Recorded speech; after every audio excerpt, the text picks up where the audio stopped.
Dan pada malam hari ini kita kembali akan menerima kasih karunia Tuhan lewat kesaksian. Bagaimana seseorang diubahkan hidupnya. Dari orang yang antikris, orang yang tidak mengenal Tuhan, tetapi beliau dilawat Tuhan. Dan sekarang beliau menjadi orang yang mengasihi Tuhan Yesus. Ya, bahkan kehidupan latar belakang iman daripada narasumber pada malam hari ini bukan orang biasa, tapi beliau adalah seorang ustadz. Ya, nah ini adalah sesuatu yang luar biasa kasih karunia Tuhan bisa terjadi di dalam kehidupannya.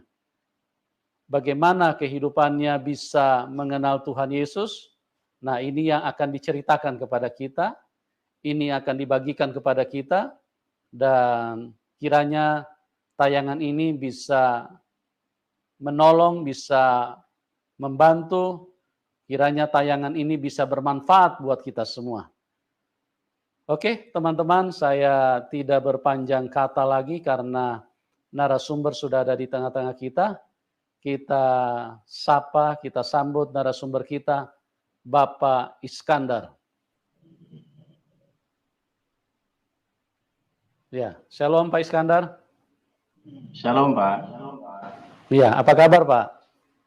Baik Pak, baik Pak. Puji Tuhan, haleluya. Terima kasih Pak Iskandar sudah hadir di tengah-tengah link ini, dan kesaksian Bapak akan sangat menolong bagi orang-orang yang tidak mengenal Tuhan Yesus Kristus. Dan itu pun juga yang terjadi dengan kehidupan Bapak dulu, bagaimana Bapak tidak mengenal Tuhan Yesus, siapa Tuhan Yesus. Bahkan mungkin Bapak adalah orang yang sangat membenci Tuhan.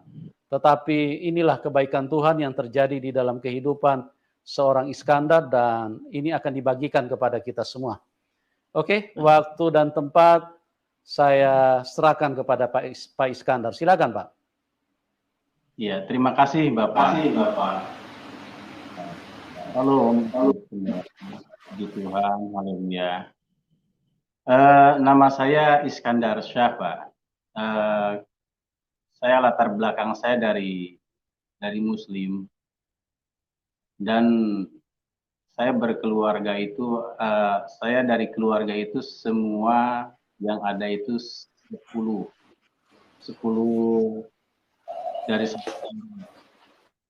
dari kami dari latar belakang Muslim yang sangat fanatik tentang Kristen ya. Jadi memang antikris Pak kita ini. Gitu. Jadi awal saya dari mulai sekolah sampai saya pernah pesantren, dari mengenal agama, dari keturunan, dari orang tua, dan apa namanya, sampai saya mengenal yang namanya organisasi Islam. Saya pernah berada di dalamnya sampai saya ada dalam strukturalnya itu sebagai komite penegak syariah di dalam ormas itu. Dan itu pun antikris Pak. Jadi saya berada dalam organisasi lumayan lama gitu kan. Dan saya juga pernah ikut belajar agama di latar belakang saya dulu. Itu saya pernah belajar di Huruj Pak, di jemaah, satu jemaah itu, kalau ini golongan ya mungkin ya, itu kita belajar perkara agama gitu. Jadi kalau dulu kan, jadi kita berpikirnya agama ini yang akan selamatkan. Jadi hanya Islam saja yang akan menginjak surganya Tuhan itu. Padahal setelah saya dibukakan Tuhan, setelah saya kenal Kristus ini, ternyata Tuhan tidak turunkan agama ke dunia ini. Tuhan hanya turunkan firman. Gitu. Jadi saya merasa diri saya pintar dulu itu, merasa diri saya sudah saleh, sudah benar, saya sudah belajar agama, sudah bagus gitu. Ternyata kata Tuhan itu lain gitu. Ternyata saya ini memang tidak ada apa-apanya. Setelah saya menggali dan mengkaji daripada Injil, apa yang firman katakan, apa yang Tuhan katakan dalam kitab itu, ternyata saya ini salah dulu itu, Pak. Artiannya, dan saya bukan berarti saya menjelekan dulu latar belakang saya. Ini karena mungkin kebodohan saya, Pak. Karena saya tidak mau menggali yang lebih dalam.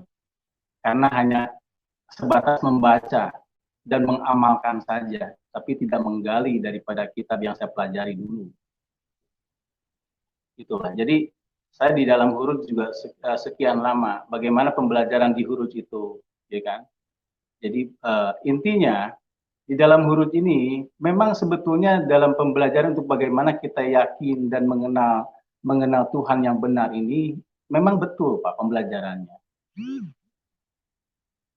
Dari mulai bagaimana kita belajar untuk yakin kepada Sang Pencipta, bukan yang diciptakannya, tapi kepada Sang Pencipta.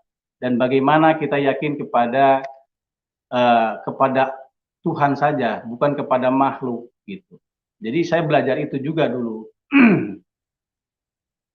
Tapi ada memang mungkin maksud dan tujuannya itu memang bagus gitu. Makanya saya pelajari waktu di Jemaah itu selama 9 tahun saya dalam belajar huruf.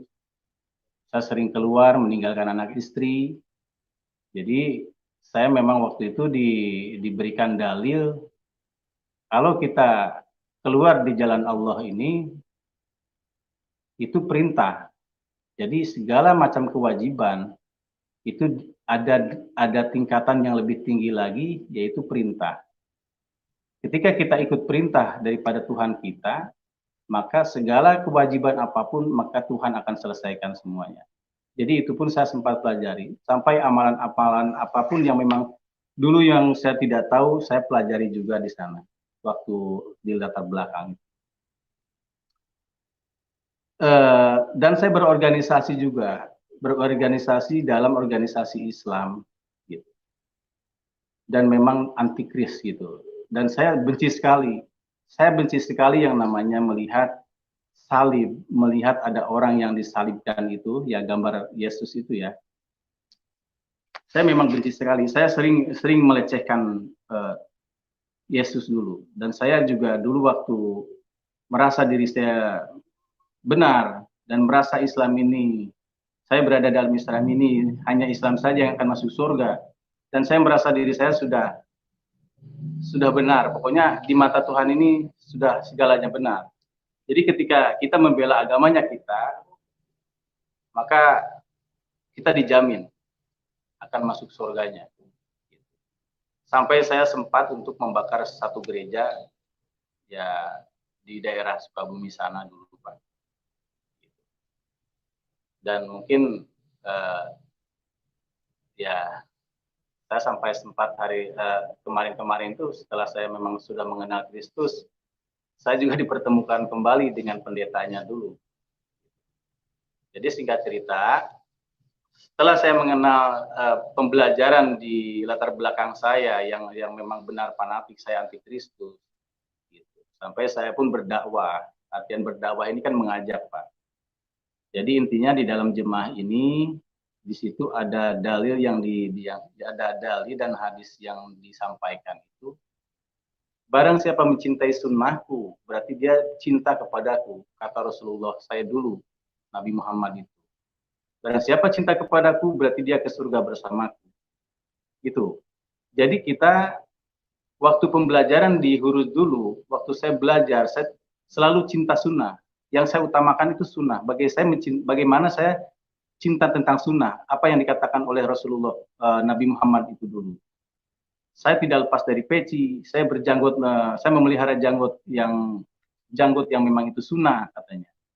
Berpakaian kurta, berpakaian gamis, sampai saya pokoknya tidak lepas sunnah. Dan itu saya benar-benar cinta sunnah.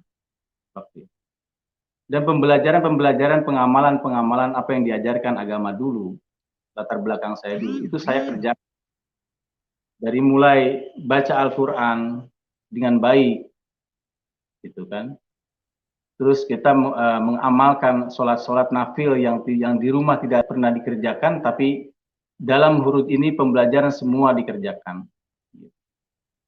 Sampai orang lain pun menganggap saya ini seorang ustadz, walaupun memang saya belum pernah ke Mekah.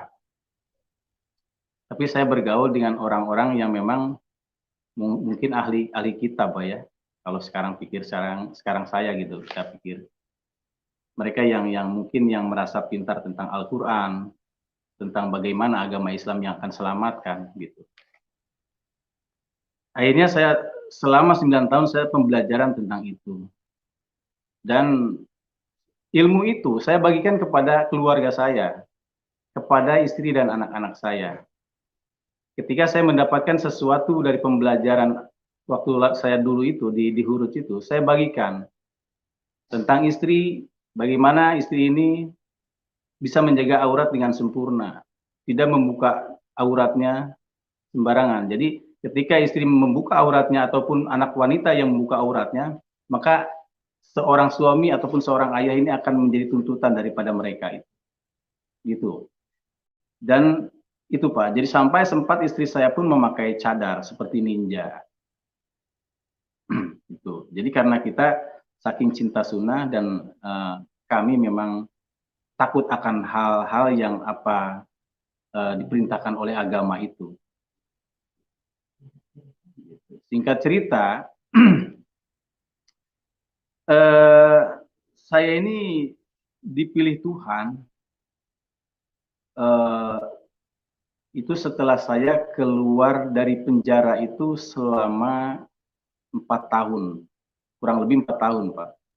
Jadi saya sempat waktu berada di latar belakang sana, tapi toh kenapa? Ketika saya belajar perkara agama selama 9 tahun, pernah saya pesantren waktu sekolah 3 tahun, dan saya seringlah hatam Quran, dan saya pernah berada di dalam organisasi Islam.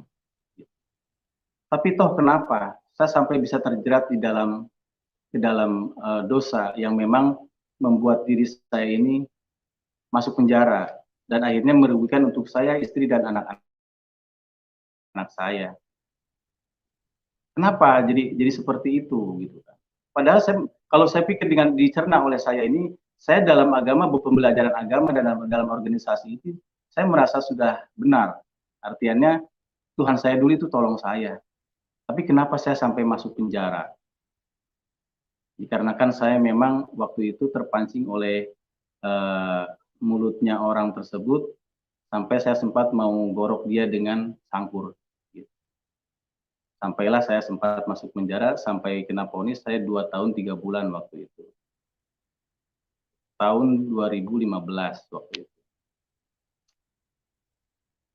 Nah, saya pertanyakan terus ketika saya di dalam LP, di dalam lapas itu, saya pertanyakan dalam hati saya, tapi saya masih aktivitas saya dalam Muslim itu masih, saya tidak tinggalkan yang 5 waktu. Saya tidak tinggalkan sholat-sholat nafil, sholat tahajud malam, sholat duha, sholat hajat, ataupun baca Quran. Itu saya tidak tinggalkan. Karena hati saya memang kepada Tuhan. Gitu. Jadi saya sempat bertanya kepada Tuhan, ada apa dalam diri saya ini? Kenapa Tuhan hukum saya? Kenapa Tuhan ini hukum saya masukkan ke dalam penjara? Dan kenapa Tuhan bisa menghukum istri dan anak-anak saya pula menjadi korban akibat perilaku saya gitu dulu, Pak.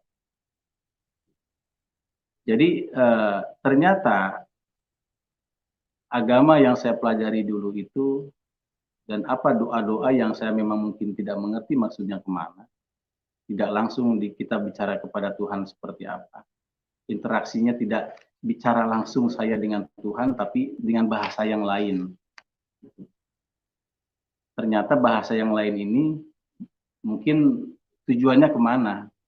gitu. Jadi Tuhannya dulu juga sebetulnya dengan Tuhan yang sekarang itu sama saja kalau saya pikir Pak.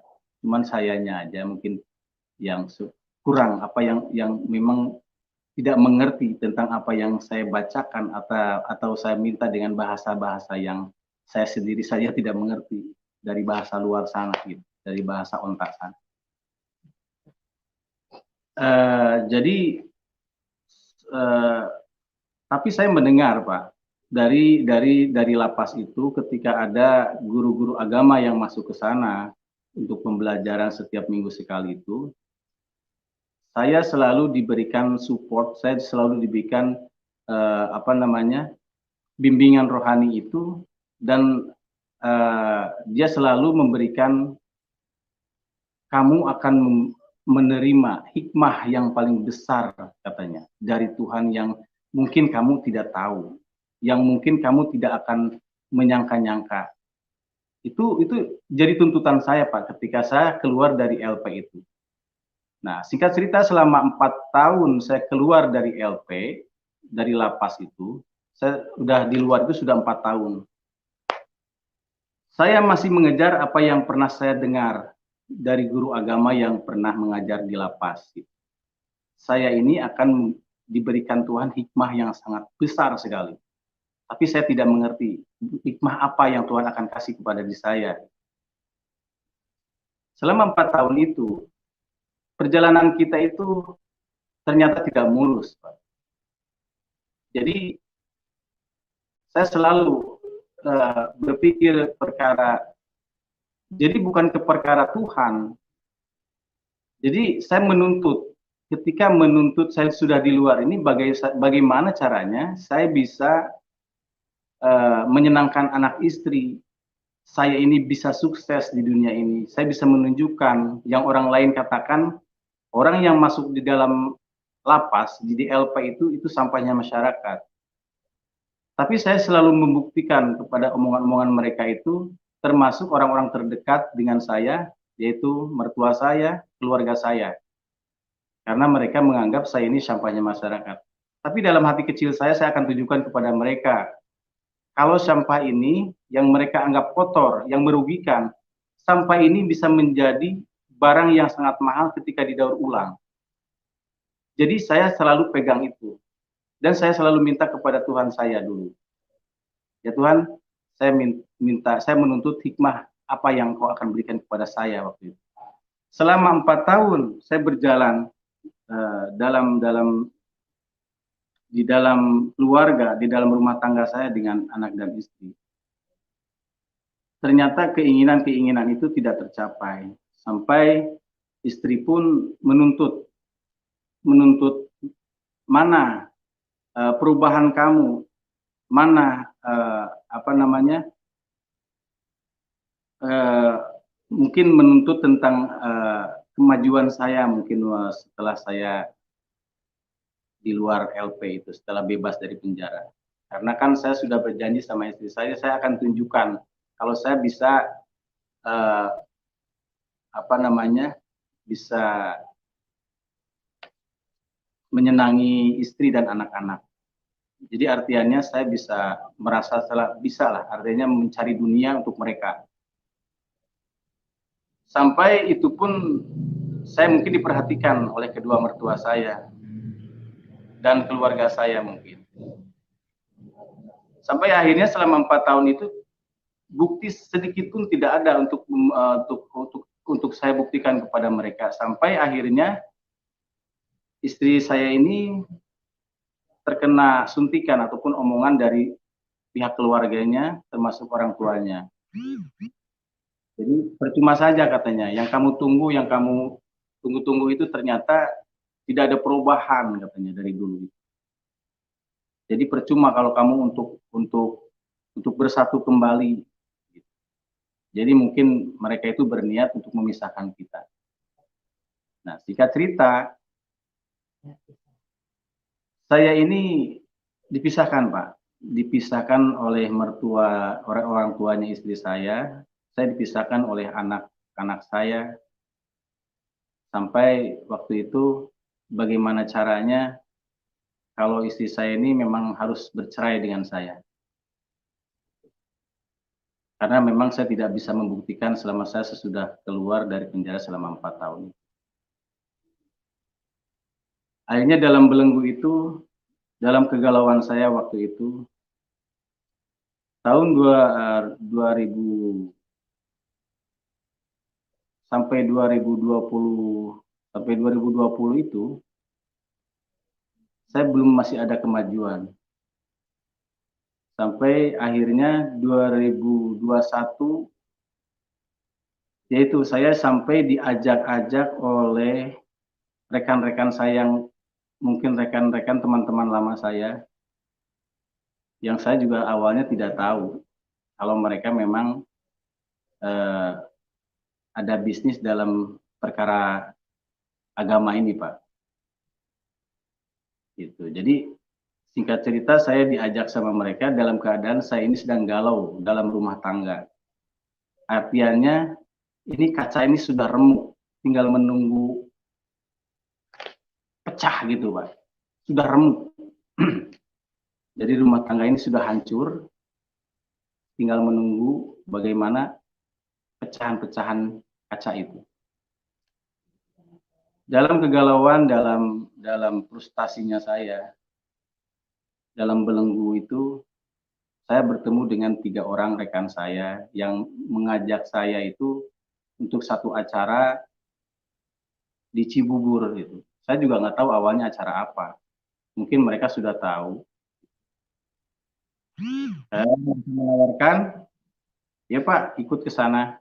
Yang penting Bapak dapat sembakonya, penting Bapak dapat amplopnya nanti selesai acara. Saya bilang kemana? Ke Cibubur katanya. Bapak ikut saja. Jangan lihat omongannya, jangan lihat apa namanya, apa yang dikatakannya. Pokoknya Bapak pulang bawa sembako, bawa uang. Awalnya saya iya aja. Dan saya waktu itu memang saya lagi dalam finansial saya mungkin lagi lemah, Pak. Lagi lemah. Nah, setelah itu saya sampai lokasi 2 mobil itu dalam perjalanan, kita 2 mobil di sana. Setelah sampai ke lokasi berkumpul, semua berkumpul, kurang lebih ada 15 orang, Pak, termasuk saya. Nah, di situ ada gembala saya yang sekarang, Pak Hosea itu. Tapi waktu itu saya belum kenal dia dan dia belum kenal dekat lah dengan saya. Dia yang bacakan doa, Pak Wim yang bacakan firman waktu itu. Ketika menundukkan kepala dalam doa dan pembacaan firman itu, dengan spontanitas saya itu menangis. Seolah-olah ada yang mendorong saya untuk menangis. Karena saya dengar ini, firman ini dan doa ini dengan hati saya bukan dengan telinga saya.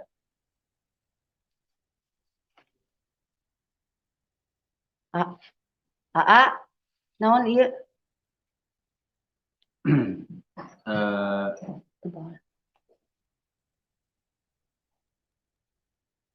lagi baterai.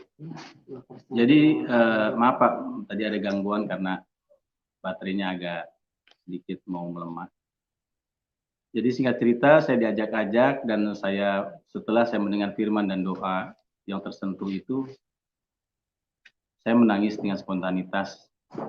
Ternyata firman dan doa yang saya dengar ini ternyata benar.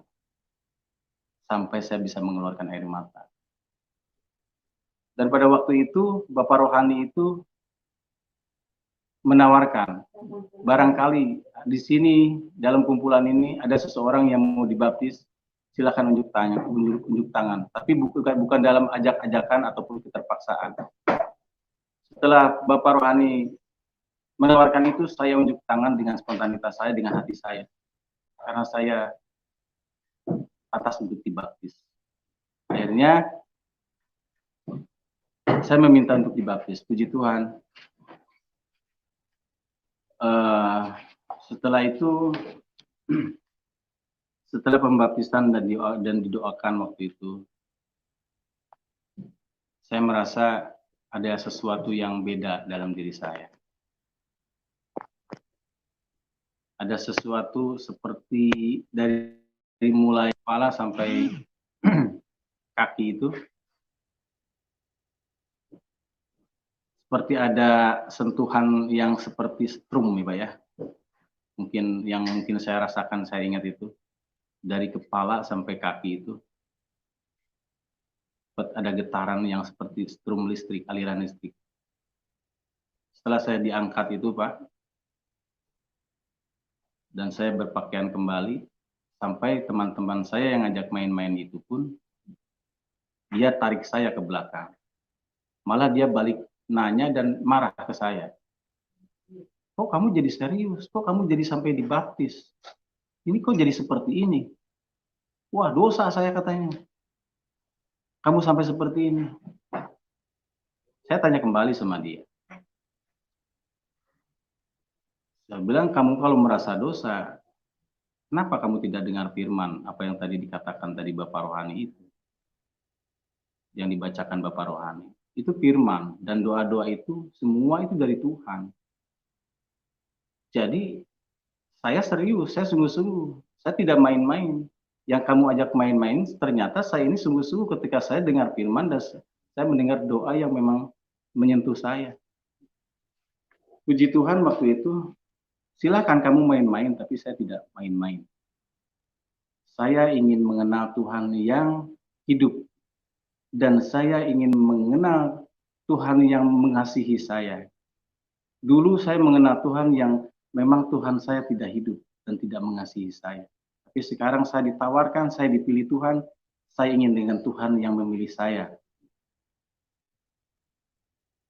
Akhirnya mereka berpikir kalau saya ini sudah murtad.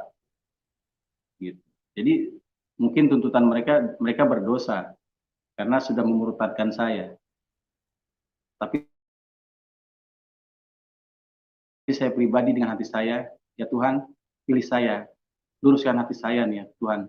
Tunjukkan saya jalan yang benar. Tuntun saya ke jalan-Mu Tuhan. Jadi saya selalu itu.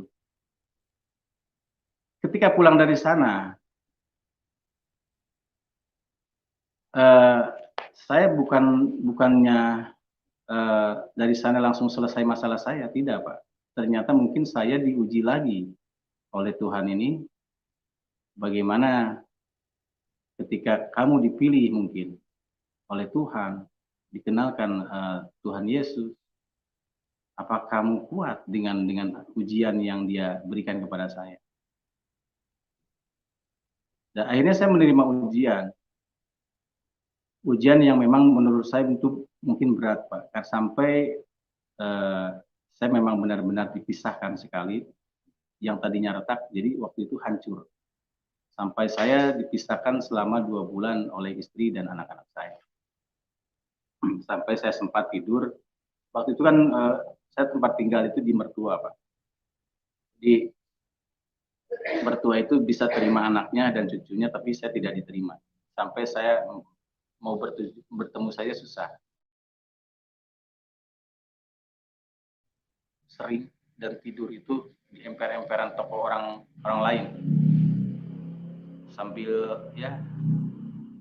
menahan perut lapar, sambil badan meriang, panas, batuk.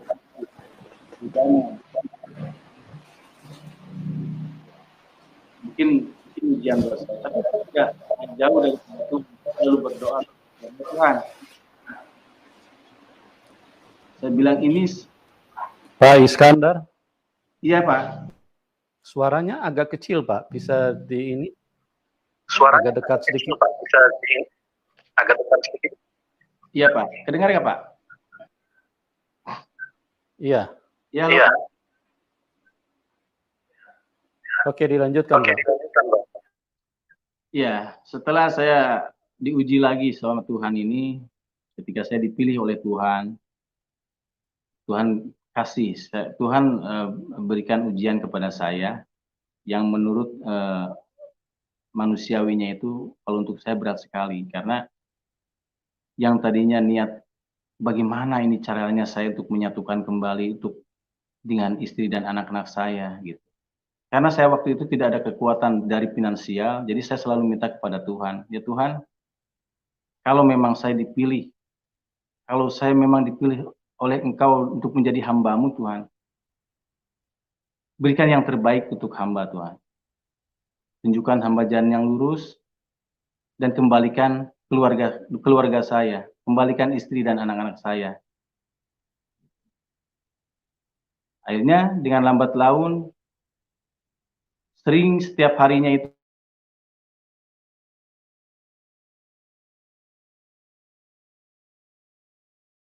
menafkahi.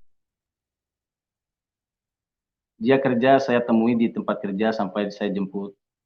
Sampai seringkali di belakang orang tuanya saya pernah ketemuan gitu, sampai ngobrol, sampai menangis.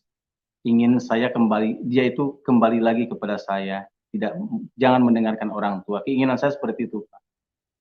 Tapi saya belum bisa menunjukkan kepada istri saya waktu itu. Perasaan memang hancur sekali ketika itu, karena saya memang dipisahkan dengan istri dan anak-anak saya yang memang sudah, saya berumah tangga 21 tahun waktu itu. Ya, saya selalu teringat dengan anak-anak, sampai saya sering jatuh sakit di luar sana. Tapi ketika saya memang sudah dikenalkan Tuhan Yesus, itu hal-hal yang buruk memang sudah saya buang, Pak. Ketika setelah mendengar firman, dan setelah saya dibaptis itu, hal-hal dan pikiran buruk itu memang saya sudah buang. Karena saya ingin belajar setia kepada Tuhan, dan saya yakin Tuhan ketika kita setia, kita mengakui kita dosa-dosa kita ini, maka Tuhan akan ampuni kita dan akan selesaikan urusan-urusan kita. Saya yakin itu. Saya selalu yakin Tuhan akan tolong saya. Tuhan akan persatukan kembali keluarga saya, rumah tangga saya. Saya selalu yakin itu. Setiap hari saya temui istri saya dalam keadaan hujan, dan saya ingin menunjukkan kalau saya ini pun bisa untuk menafkahi, walaupun tidak seberapa nilainya. Sampai hujan-hujanan saya mengantarkan uang 50.000.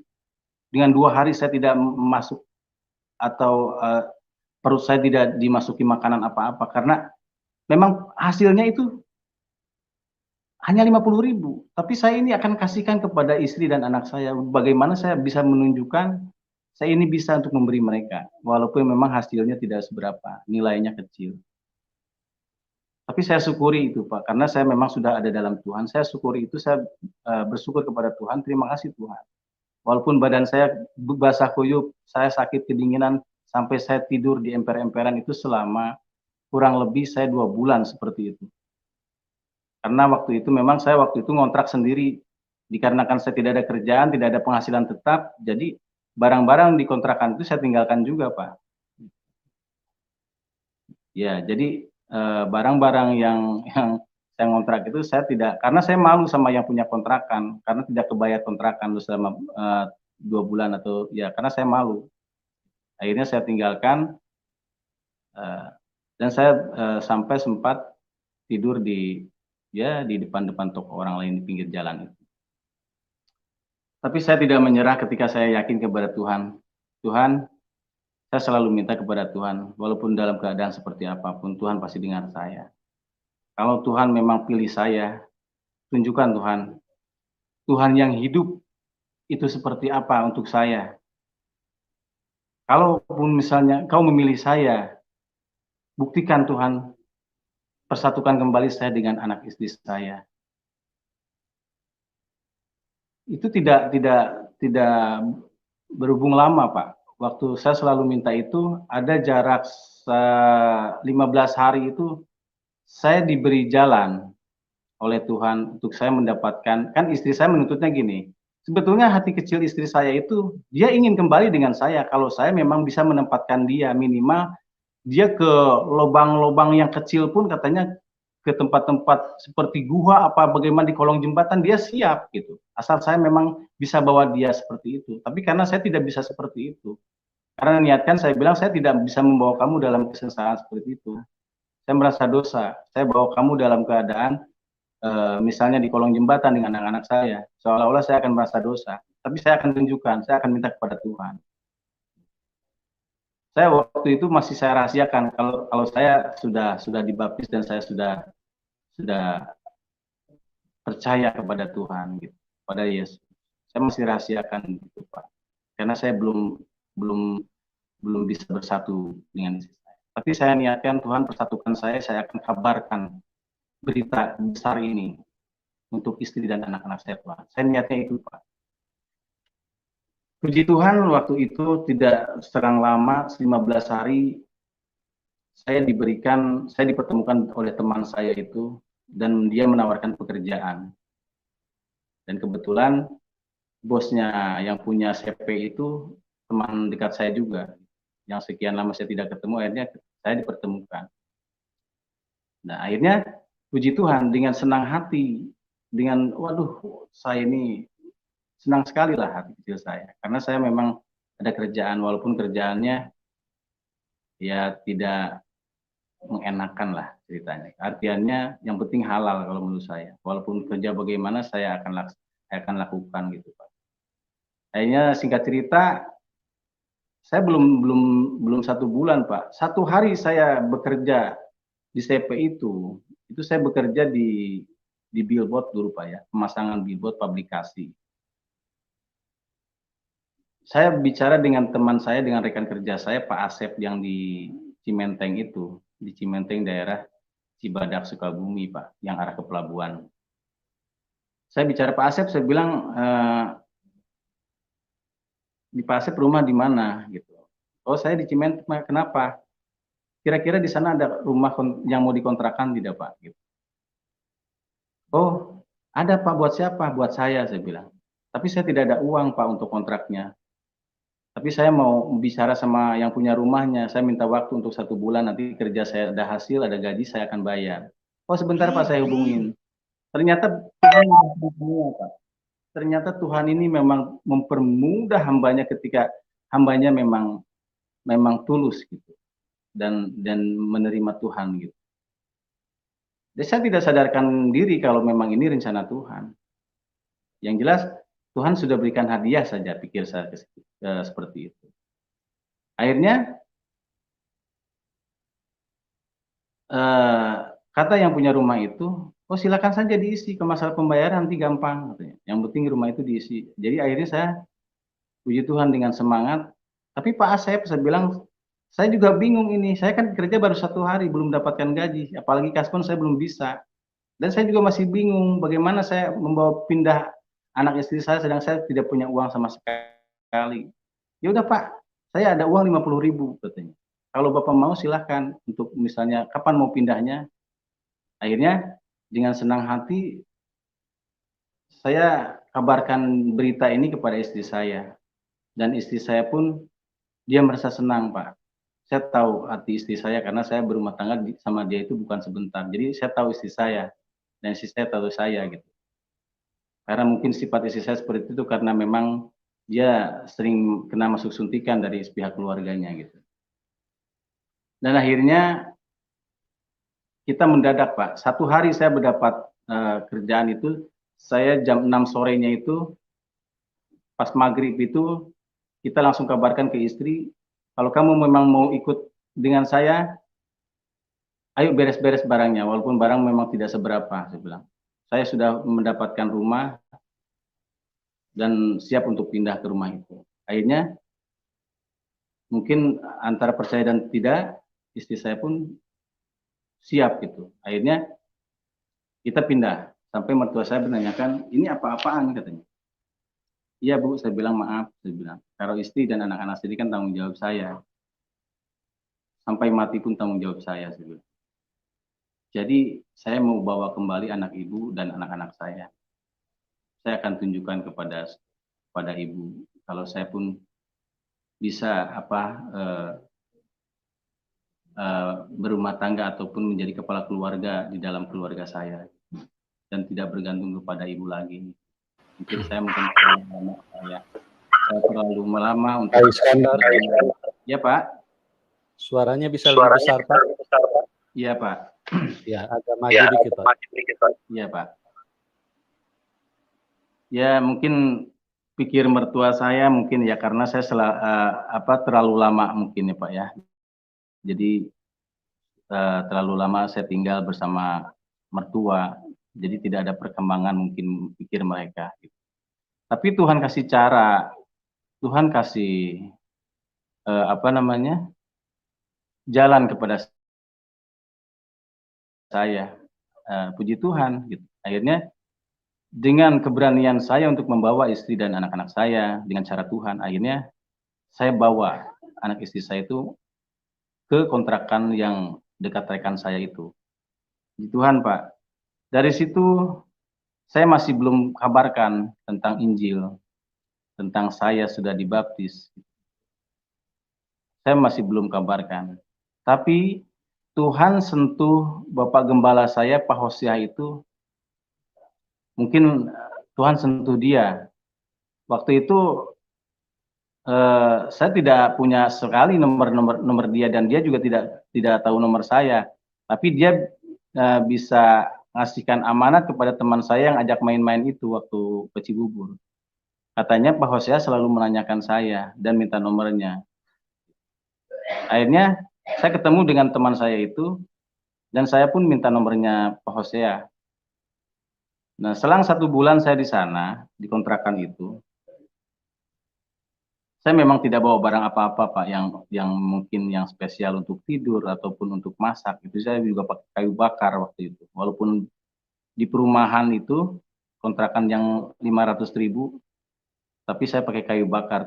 Karena memang saya tidak bawa barang apa-apa. Karena barang-barang saya itu ada di kontrakan waktu saya kontrak yang nggak kebayar itu. Paling saya bawa untuk tidur dan pakaian-pakaian saja. Nah, ketika itu saya diberi nomor itu karena Pak Hosea katanya selalu mencari saya. Saya bilang ada apa?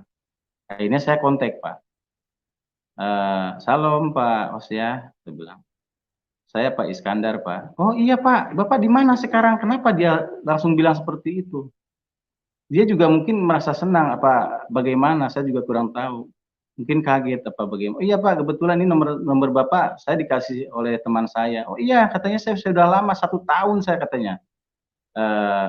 Hampir 1 tahun saya mencari Pak Iskandar katanya. 1 tahun. Udah hampir 1 bulan katanya saya mencari Pak Iskandar. Oh iya Pak, saya kebetulan baru pindah, saya bilang saya di Cimenteng gitu. Wah itu di Cimenteng dekat rumah saya Pak, saya kan di Cikembang. Bapak di blok apa? Nah, pada hari itu pun dia langsung merapat ke rumah saya Pak, ke kontrakan itu. Gitu. Nah di situ mulai dia, mungkin saya juga tidak tahu kalau Pak Hosea ini orang pelayanan, orang misi, saya tidak tahu sama sekali Pak. Yang jelas Pak Hosea ini yang saya tahu itu dia orang Kristen ya. Tapi saya tidak tahu kalau dia orang pelayanan gitu. Dan dia datang ke rumah saya, awalnya dia tidak bicara firman. Gitu. Awalnya dia perhatikan tentang istri, anak-anak saya, dan keberadaan di rumah itu. Gitu. Dan dia belikan ini, belikan itu, belikan ini, belikan itu. Saya juga agak bingung, ini kok seperti ini kebaikan Pak Hosea ini kepada saya, ada apa? Gitu. Nah akhirnya, singkat cerita, waktu saya akhirnya Pak Hosea ini sering ke tempat saya, dan saya sempat bertanya kepada Pak Hosea, Pak, ini maksudnya bagaimana sampai kok Bapak membelikan keperluan-keperluan rumah tangga saya? Sebetulnya saya malu. Kalau saya kan inginnya saya mengeluarkan keringat dulu, baru saya mendapatkan hasil itu dengan jerih payah. Tapi kok kenapa katanya Bapak? Kata Bapak Gembala saya itu, Bapak jangan salah persepsi. Katanya. Ini saya berikan ini, belikan itu karena memang saya disentuh Tuhan. Ada berkat buat Bapak dari Tuhan lewat saya. Jadi saya tidak bisa menahan karena ini memang haknya untuk Pak Iskandar katanya. Nah di situ saya renungkan Pak. Ketika ada filosofi yang dia katakan itu tentang terima kasih ya. Tentang ungkapan terima kasih. Jadi ketika kita menerima, kita tuh harus berkasih. Jadi saya pelajarin itu terus.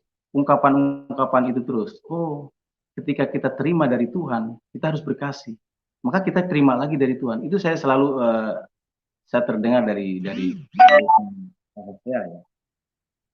Itu saya jadikan pelajaran. Lalu dia sering datang, sering perhatikan sampai dia bicara seperti itu, dan dia sampai mengundang saya ke rumahnya untuk sharing, Pak. di situ saya masih belum kabarkan pada istri. Setelah sharing, akhirnya, wah, saya pikir ini harus saya kabarkan gitu. Dan sebelum saya kabarkan, nah, Pak Hosea ini datang lagi ke rumah dan bicara tentang firman, tentang Tuhan, tentang Yesus. Lalulah istri saya dan anak-anak saya itu mendengar apa yang dikeluarkan oleh Pak Hosea, perkataannya itu. Sampai istri saya itu bertanya, itu siapa? Dan itu siapa? Terus maksudnya mau apa? Kok dia bicaranya Yesus? Kok bicaranya bicara Injil gitu kan? Nah, ya udah, saya bilang gini aja, nanti kita buka lah, saya bilang. Saya akan jujur sama kamu dan saya akan buka tentang Injil itu. Nah, malam, jadi saya mulai buka itu, saya jelaskan saya buka apa yang saya rahasiakan kepada istri saya dan anak-anak saya itu, saya buka waktu malam itu pada istri saya tentang saya sudah dibaptis dan saya sudah menjadi Kristen dan saya sudah ikut Tuhan, saya sudah dipilih Tuhan Yesus untuk menjadi hambanya. Jadi saya juga buka dulu Al-Quran juga Pak, artinya walaupun saya tidak ahli dalam Al-Quran dulu, tapi saya jelaskan gitu. Jadi ketika jawabannya ada di Injil, setiap saya buka di Al-Quran, yang kita belum pahami, ternyata jawabannya semua ada di Injil. Sampai saya sharing, sampai berapa malam dengan istri itu tentang firman Tuhan yang ada di Injil ini. Saya buka terus, saya baca terus, saya sharingkan dengan istri, sampai saya tidur itu dengan istri sampai jam 5 subuh terus Pak, setiap malam. Karena saking istri ingin mengerti sampai mana. Dan puji Tuhan, waktu itu istri tidak menolak, tapi ketika dia mendengar tentang firman, ini bagus ketika Pak Hosea yang apa dikeluarkan Pak Hosea ini, kok ini bagus perkataannya. Ini perkataan Injil ini bagus, sampai dia pun penasaran. Akhirnya ya sudah, saya buka saja apa yang saya rahasiakan. Nah, kita digalilah tentang Injil gitu kan. Akhirnya pemahamannya kita dari Al-Qur'an dulu, dan semua jawabannya ada di Injil ini, Pak. Puji Tuhan, beberapa malam saya tidur jam 5 subuh dengan istri karena kita memang belajar, saya belajar dan istri belajar. Jadi, dan menggali terus tentang kebenaran ini. Puji Tuhan, Tuhan selalu tunjukkan itu, Pak. Tuhan selalu tunjukkan ketika apa yang saya baca, apa yang saya kaji, apa saya yang gali di dalam Injil ini, di dalam Kristus ini. Ternyata Tuhan buktikan semua. Jawaban-jawabannya dijawab semua oleh Tuhan. Puji Tuhan, istri tersentuh, dia menangis, dan dia pun sempat berbicara ke saya dengan anak saya yang perempuan, yang kedua. Mungkin yang laki-laki waktu itu Pak belum ikut dengan kami, sempat ikut sebentar, tapi dia kembali kepada neneknya, ke abahnya, karena dia tidak mau mungkin hidup dengan orang tuanya yang susah. Memang waktu itu saya tidak menentulah penghasilan saya, karena pekerjaan saya juga tidak tiap hari waktu itu. Seminggu kadang 1 kali. Jadi mungkin cara Tuhan untuk saya mendapatkan istri dan anak-anak saya dulu waktu itu. Padahal pekerjaannya tidak lama Pak, dihitung 2 minggu.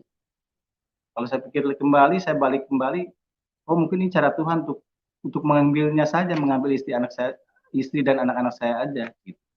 Dengan cara seperti itu. Akhirnya puji Tuhan saya istri saya disentuh oleh Tuhan tanpa paksaan, karena dia mengkaji, dia sharing dengan saya. Akhirnya saya ajak dia ke rumah Pak Hosea. Saya kenalkan dia dengan istrinya Pak Hosea, dan kita sharing di rumah Pak Hosea. Dan sebaliknya, Pak Hosea dengan istrinya ke rumah kami dan sharing kembali. Sampai kita dikuatkan oleh Pak Hosea dengan istrinya. Kita dikuatkan dan istri saya pun semakin mengerti. siapa itu Tuhan Yesus, apa itu Kristus, apa itu terang. Jadi bagaimana kita waktu dulu gelap itu, ketika ada yang menerangi itu, saya sangat senang sekali, puji Tuhan. Istri saya pun seperti itu. Karena dulu mungkin di latar belakang dulu, istri saya pun merasa tertekan dengan aturan-aturan yang di sana dulu. Dia tidak boleh berkomunikasi dengan lain muhrim, artinya dengan laki-laki lain selain suaminya. Dan dia tidak bisa, artinya harus menutup aurat dengan sempurna terus. Jadi banyak kekangan, yang dilarang tuh banyak sekali kepada seorang wanita itu. Makanya dia merasa, oh setelah mendengar firman Tuhan yang dari Injil ini, ternyata Injil ini tidak mempersulit. Tuhan ini tidak mempersulit dan tidak menekan. Dia hanya menyampaikan firman-Nya, dan dia hanya ingin dipercaya dan melakukan. Ternyata tidak ada tekanan dari Tuhan itu. Itulah dia yang membuat dia sangat terbuka hatinya untuk bagaimana dia mengenal Tuhan Yesus. Puji Tuhan, dengan tanpa paksaan apapun, Tuhan mungkin sentuh dia, Tuhan pilih istri saya juga. Dia nyatakan dia ingin dibaptis dengan anak saya yang perempuan. Puji Tuhan, saya waktu itu menangis dan saya berdoa kepada Tuhan. Tuhan Yesus, terima kasih Tuhan. Kau telah pilih istri dan anak-anak saya.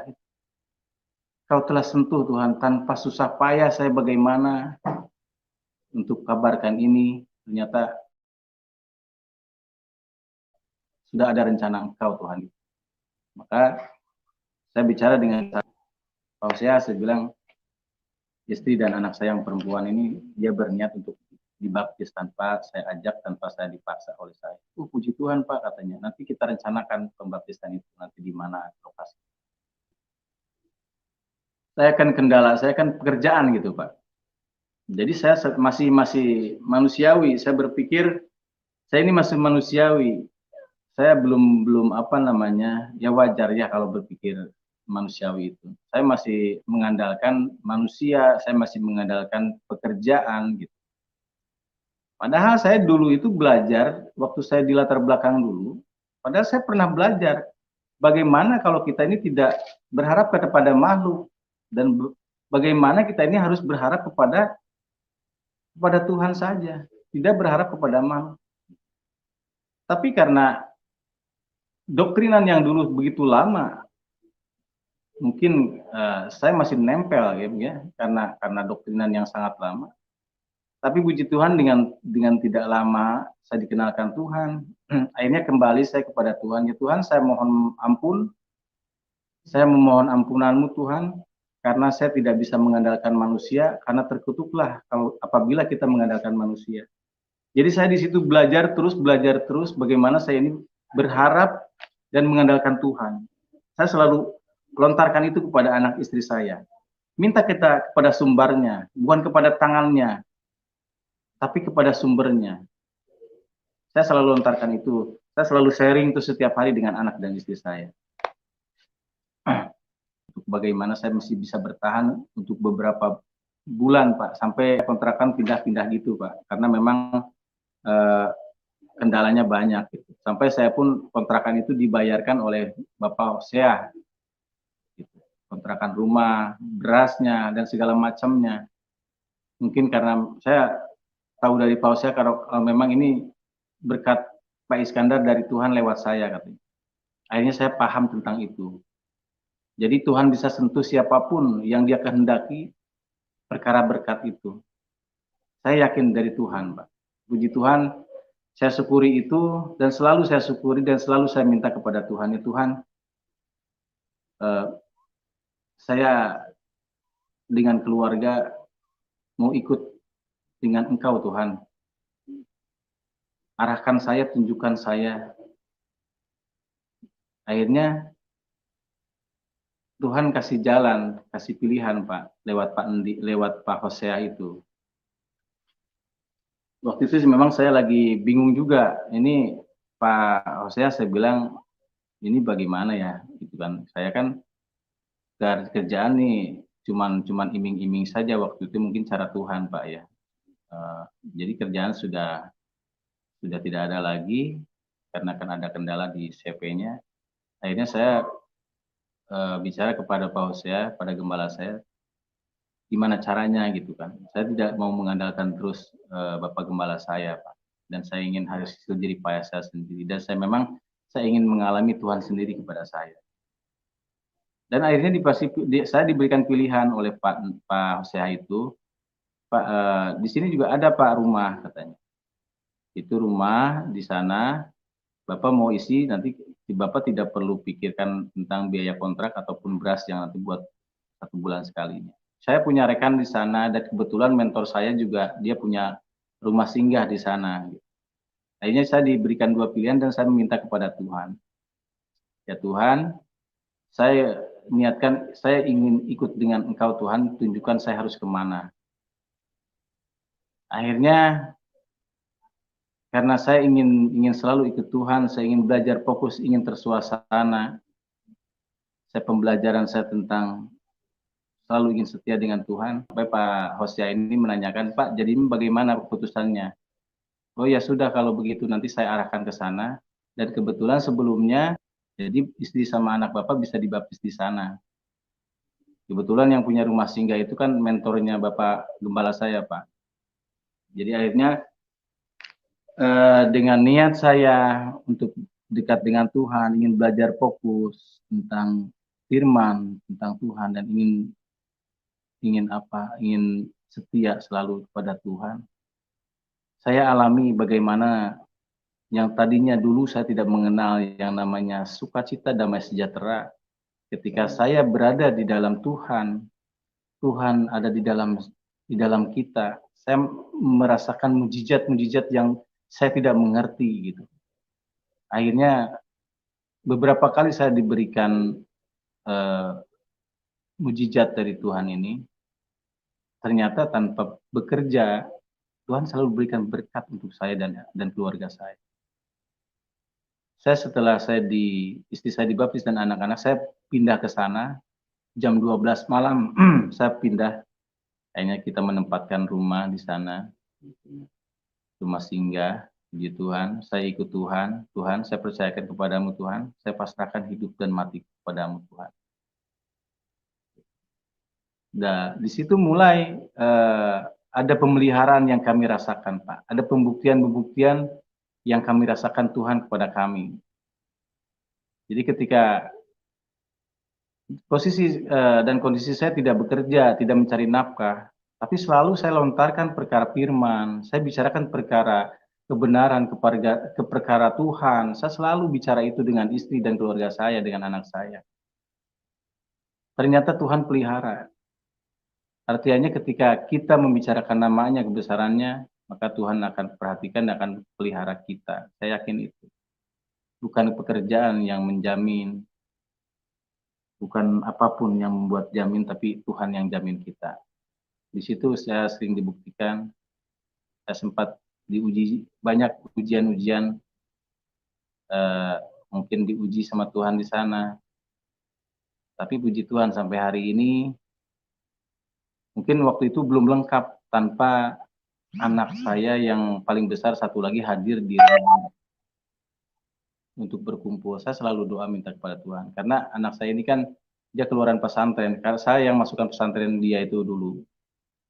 Saya masih, waduh ini anak saya bagaimana yang besar. Tapi saya doa dengan istri dan anak saya yang kedua. Saya kan punya anak 3, Pak. Yang paling kecil itu kelas 2 SD sekarang. Puji Tuhan dia sudah pembelajaran tentang Alkitab. Puji Tuhan, saya doa terus minta kepada Tuhan, Tuhan kumpulkan keluarga kami Tuhan, kumpulkan anak-anak saya, sentuh dia Tuhan agar dia bisa ingin berkumpul kembali dengan ayah sama mamahnya. Akhirnya Tuhan sentuh anak saya untuk bagaimana dia bertemu dan mau berkumpul dengan kami, Pak. Puji Tuhan, Tuhan baik, Tuhan selalu persatukan kita. Di dalam doa semua saya meminta kepada Tuhan. Dan banyak pembuktian-pembuktian yang Tuhan beri kepada kita. Sehari-harinya, di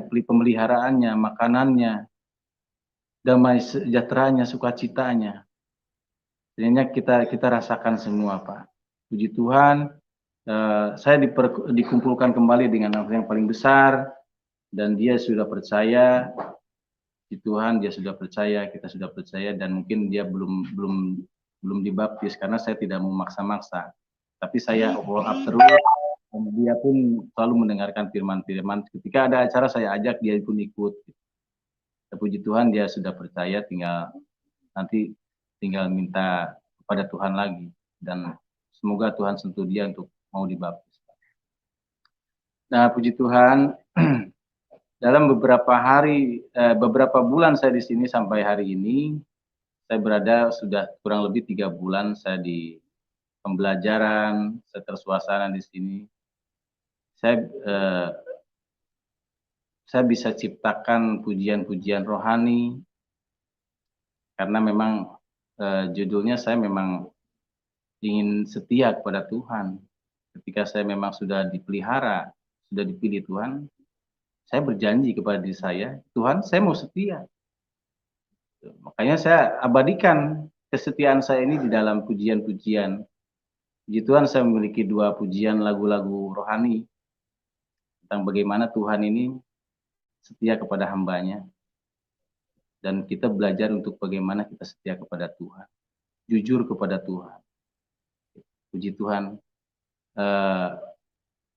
hari ini dan mungkin seterusnya Tuhan berikan kesempatan kepada keluarga kami untuk bagaimana kami bisa sampaikan, Pak. Karena saya ini perlu belajar, karena jujur keluarga kami, keluarga istri, termasuk mertua, termasuk saudara-saudara kami yang di sana itu, kami belum tahu, belum kabarkan kalau kami sudah pindah aturan kami, karena kami sudah percaya kepada Tuhan.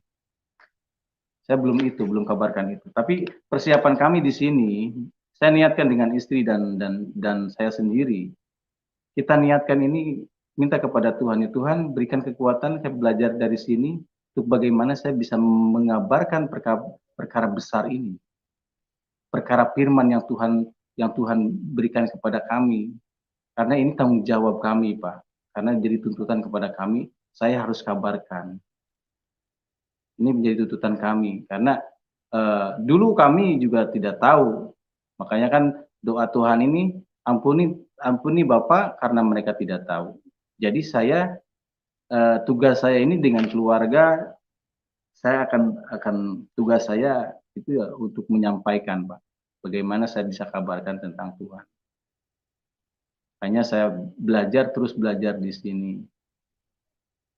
Puji Tuhan, pembelajaran di sini terus setiap hari, dari mulai aktivitas, bangun tidur sampai mau tidur kembali, saya akan selalu sangkut pautkan dengan Tuhan. Saya percayakan kepada Tuhan, dan puji Tuhan, selama saya 3 bulan di sini tidak ada penghasilan dari pekerjaan, tapi Tuhan pelihara saya, pelihara istri dan anak-anak saya. Dengan sentuhan Tuhan kepada siapapun yang Tuhan sentuh, saya yakin, karena saya niatnya ikut Tuhan, karena saya niatnya ingin mengandalkan Tuhan. Saya tidak dari awal sampai saya berada tidak berniat untuk tidak mengandalkan manusia, karena saya tahu mengandalkan manusia ini akan kecewa dan terkutuk itu hasilnya. Jadi saya ikut Tuhan, saya percaya Tuhan akan selesaikan dan pelihara kami. Tuhan, saya minta dukung doa untuk putra saya yang dia berniat untuk inginnya sih bulan-bulan 2 ini, karena memang dia memiliki teman perempuan gitu, Pak. Jadi ada niat untuk menikah gitu. Untuk menikah saya minta dukung doa untuk dilancarkan oleh Tuhan. Saya minta bantu doa untuk dilancarkan semuanya, diberkati oleh Tuhan, dan diberi kelancaran semuanya, Pak. Karena saya andalkan anak saya ini juga, karena dia akan bisa untuk mengabarkan dan menyampaikan perkara-perkara besar atau perkara firman ini, Pak. puji Tuhan lah, saya selalu didukung dari belakang oleh Bapak Hosea untuk bagaimana saya menguatkan iman saya dan istri dan anak-anak saya. Puji Tuhan, saya minta dukung doa untuk bagaimana saya selalu dekat dengan Tuhan dan saya bagaimana saya selalu setia dengan Tuhan. Saya selalu minta dukungan doa kepada siapapun, kepada Bapak Gembala saya, kepada siapapun orang-orang yang kenal dengan saya pun yang tidak kenal. Dengan bapak-bapak yang ada di program ini, saya minta dukung doa untuk bagaimana saya tidak keluar daripada kesetiaan saya dengan Tuhan. Saya ingin selalu setia dengan Tuhan sampai matinya saya dengan Tuhan, ingin ke surga dengan Tuhan. Puji Tuhan, terima kasih. Kesaksian mungkin kesaksian saya sampai ini. Terima kasih banyak kepada bapak-bapak yang mendukung untuk acara ini. Haleluya. Terima kasih. Amin. Iya, Iya, puji Tuhan. puji Tuhan. Iya, Pak, Iya. ini suaranya dubbing, jadi kita mute dulu Bapak ya. Mute dulu, Bapak ya. Iya, Pak. Iya, luar biasa bagaimana Pak Iskandar dari seorang yang antikris, dari seorang yang suka menghina Tuhan Yesus, suka menghina tentang iman Kristen, tetapi Tuhan baik, Tuhan mengasihi. Itulah sebabnya saya selalu katakan bahwa mengenal Tuhan yang benar itu mudah. Karena Tuhan yang benar dari hakikatnya terlihat bahwa Dia adalah Tuhan yang mengasihi, Tuhan yang mencintai, Tuhan yang merangkul bukan memukul. Itulah pribadi daripada Tuhan Yesus. Dia mengajarkan di dalam firman-Nya, kalau kamu ditampar pipi kanan, berikan juga pipi kirimu. Dan dia mengajarkan dalam firman-Nya, kasihilah sesamamu manusia. Berdoalah, mintalah berkat buat orang-orang yang menganiaya kamu. Betapa luar biasanya. Ini bukan kelas manusia, Bos. Ini adalah firman Tuhan, ya. Itu sebabnya tidak ada yang bisa membantah bahwa Tuhan Yesus itu adalah Tuhan. Kecuali orang-orang yang masih tertutup pikirannya dengan kegelapan dunia ini, sehingga mereka selalu menghina, bahkan merendahkan Tuhan yang mengasihi manusia. Tuhan Yesus mengasihi manusia. Tuhan Yesus cinta kepada semua bangsa. Dan buktinya ini adalah Pak Iskandar, bagaimana beliau begitu membenci Tuhan Yesus. Jadi di saat beliau terpuruk, Tuhan Yesus datang dan menyelamatkan Pak Iskandar, menyatakan kasih-Nya. Ya, Tuhan kalau mau mengasihi manusia, Tuhan mau menyelamatkan manusia, Tuhan mau menolong manusia, Dia tidak lihat, Dia tidak pilih latar belakang apapun yang kita miliki. Dia tidak berkata bahwa, oh kau kan tidak percaya sama saya. Ya, waktu Dia datang kepada Pak Iskandar, Tuhan Yesus firman-Nya berlaku. Marilah kamu yang letih lesu dan berbeban berat. Matius 11 ayat 28. Karena aku akan memberikan kelegaan. Ya, itulah firman Tuhan, itulah kebenaran. Dia tidak berkata, marilah kamu orang-orang Kristen, karena aku akan menolong kamu. Kalau dia firman-Nya seperti itu, maka saya orang yang paling pertama yang mengajak kepada orang lain untuk jangan percaya Tuhan Yesus, karena dia bukan Tuhan. Kalau dia berkata, marilah kamu orang-orang Kristen, karena aku akan memberikan kelegaan kepadamu, aku akan memberikan pertolongan. Saya ingin mengatakan kalau firman-Nya seperti itu, maka dia bukan Tuhan, karena dia Tuhan satu kelompok, ya. Tapi berbeda dengan apa yang ditulis di dalam firman Tuhan, dan memang ini adalah firman, tidak bisa dibantah. Ya, hakikat Tuhan itu sangat sempurna, bahwa Dia adalah pengasih dan penyayang. Dia adalah lautan kasih. Dia mengasihi siapapun Anda. Jadi latar belakang apapun tidak jadi masalah. Dia cinta semua manusia. Karena manusia diciptakan oleh Dia. Sama seperti Pak Iskandar, diciptakan oleh Tuhan Yesus. Ya, cuma waktu sebelumnya Pak Iskandar tidak mengerti bahwa Tuhan Yesus itu adalah pencipta. Tapi sekarang setelah mendapatkan jamahan Tuhan, mendapatkan kuasa Tuhan, beliau baru mengerti bahwa Tuhan Yesus itu adalah pencipta.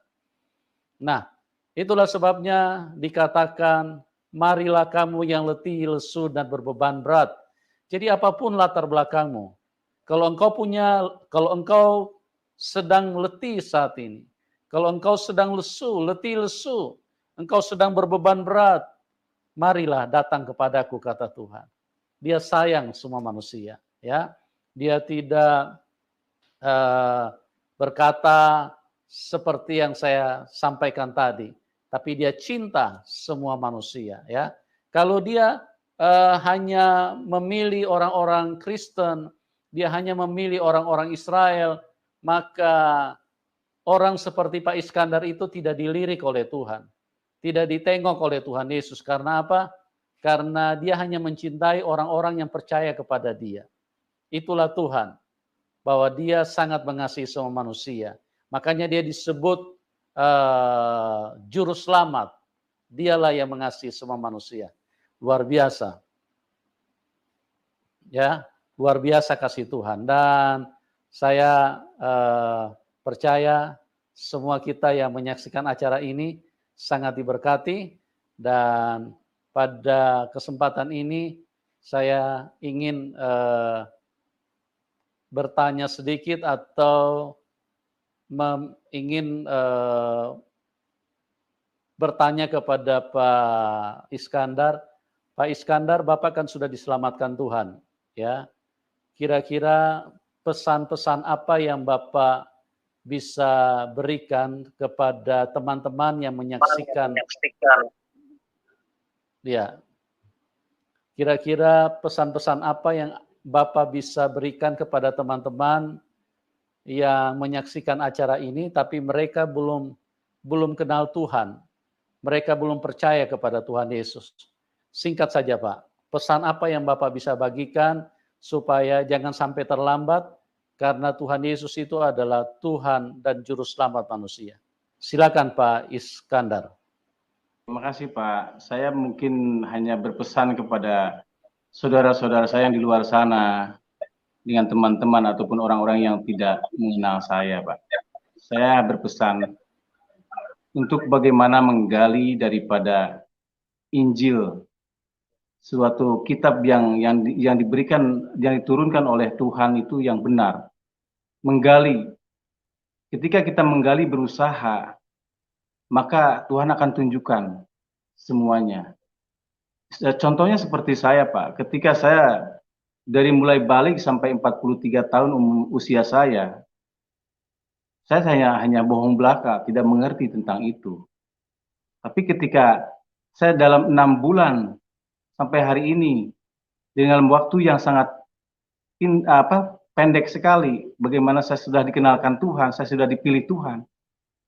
Akhirnya jawaban-jawaban itu semuanya dibukakan sama Tuhan, karena saya berusaha bagaimana saya mengenal Tuhan yang benar, Tuhan yang hidup, Tuhan yang mengasihi, yang menyayangi kita. Kita gali semua itu. Walaupun dulu dari latar belakang saya menggali kitab dengan bahasa-bahasa yang tidak mengerti. Tapi Tuhan memberikan kemudahan. Bagaimana Tuhan itu mengerti bahasa kita, mengerti hati kita. Dengan niatkan untuk saudara-saudara yang di luar sana, coba menggali bagaimana dan bagaimana kita bisa mengenal Tuhan yang hidup, yang benar. Seperti contohnya saya menggali dan ingin dekat dengan Tuhan, dan saya rasakan Tuhan yang hidup ada di dalam diri saya. Begitupun saya. dekat dengan Tuhan yang hidup dan dipelihara selalu oleh Tuhan. Itu pesan-pesan saya, bagaimana mereka bisa menggali dan belajar mengkaji daripada Alkitab yang mereka pelajari tentang bagaimana Tuhan Yesus itu siapa. Mungkin itu aja Pak, saya pesan-pesan untuk saudara-saudara kami yang di luar, yang belum mengenal Tuhan Yesus, semoga Tuhan sentuh mereka dan mereka mau menggali daripada siapa Tuhan yang sebenarnya, yaitu Tuhan Yesus. Terima kasih Pak. Ya. Haleluya, luar biasa. Ya, kita diberkati dengan apa yang disampaikan oleh Pak Iskandar, bagaimana beliau artinya selama 6 bulan ini beliau terus menggali kebenaran-kebenaran yang ternyata ada di dalam Tuhan Yesus itu sendiri.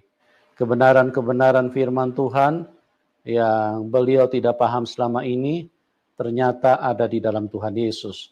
Dan saya berdoa kiranya apa yang dibagikan oleh Pak Iskandar bisa menjadi berkat buat kita semua, karena memang di dalam hidup ini sangat penting untuk kita berjumpa dengan kebenaran, bukan berjumpa dengan pembenaran. Karena banyak orang terus membenarkan dengan apa yang ada di dalam pikirannya.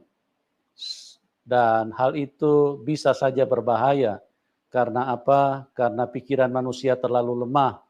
Pikiran manusia gampang ditutupi dengan kuasa kegelapan. Karena iblis dari dulu, dari Taman Eden, iblis adalah pembawa berita hoax. Dia membodohi manusia, dia membuat manusia jauh dari kebenaran, dia menutupi manusia dengan segala pemutarbalikan firman. Oleh sebab itu, kita bersyukur bagaimana Pak Hosea bisa mengalami Tuhan.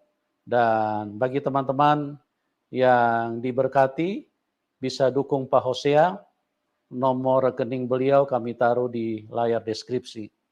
Ya. Ya, sorry Pak Iskandar ya. Sorry, maaf. Ya, bagi teman-teman yang diberkati boleh dukung Pak Iskandar, nomor rekeningnya kami taruh di layar deskripsi. Dan bagi Pak Iskandar kami sampaikan terima kasih buat kesaksian Bapak yang luar biasa. Dan kami berdoa Bapak setia sampai akhir, Tuhan pakai Bapak dan semakin maju di dalam Tuhan, supaya apa yang Tuhan telah tunjukkan, Tuhan selamatkan Bapak, itu bisa juga mengubahkan orang lain, bisa juga menyelamatkan orang lain. Ya, bagi teman-teman juga yang menyaksikan acara ini, terima kasih, kami berdoa buat Anda semua supaya kasih karunia Tuhan turun di dalam semua kehidupan manusia.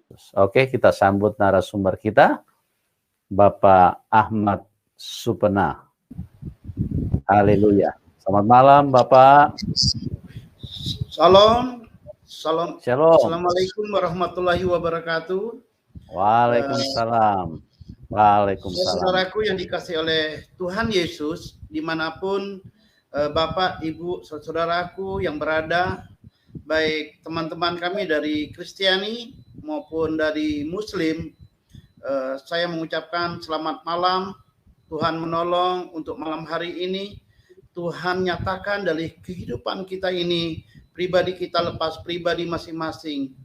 Dan terima kasih kepada hambanya Pastor Yusuf Mandubulu bersama tim yang hari ini telah mengundang saya sebagai tamu untuk memberikan pencerahan, pemberitaan, kabar Injil keselamatan ada di mana-mana. Tentunya bagi orang yang percaya, orang yang mengenal Tuhan Yesus secara pribadi, kita wajib memberitakan kabar baik dan kita boleh bersaksi dimanapun yang Tuhan taruhkan kepada kita masing-masing. Ya, apa kabar Pak Ahmad Supena? Puji syukur atas anugerah Tuhan, Pak. Baik-baik kami ada di pulau ini, baik-baik, ya bersyukur diberikan kesehatan, iman, kesetiaan, dan ketaatan kita kepada Tuhan.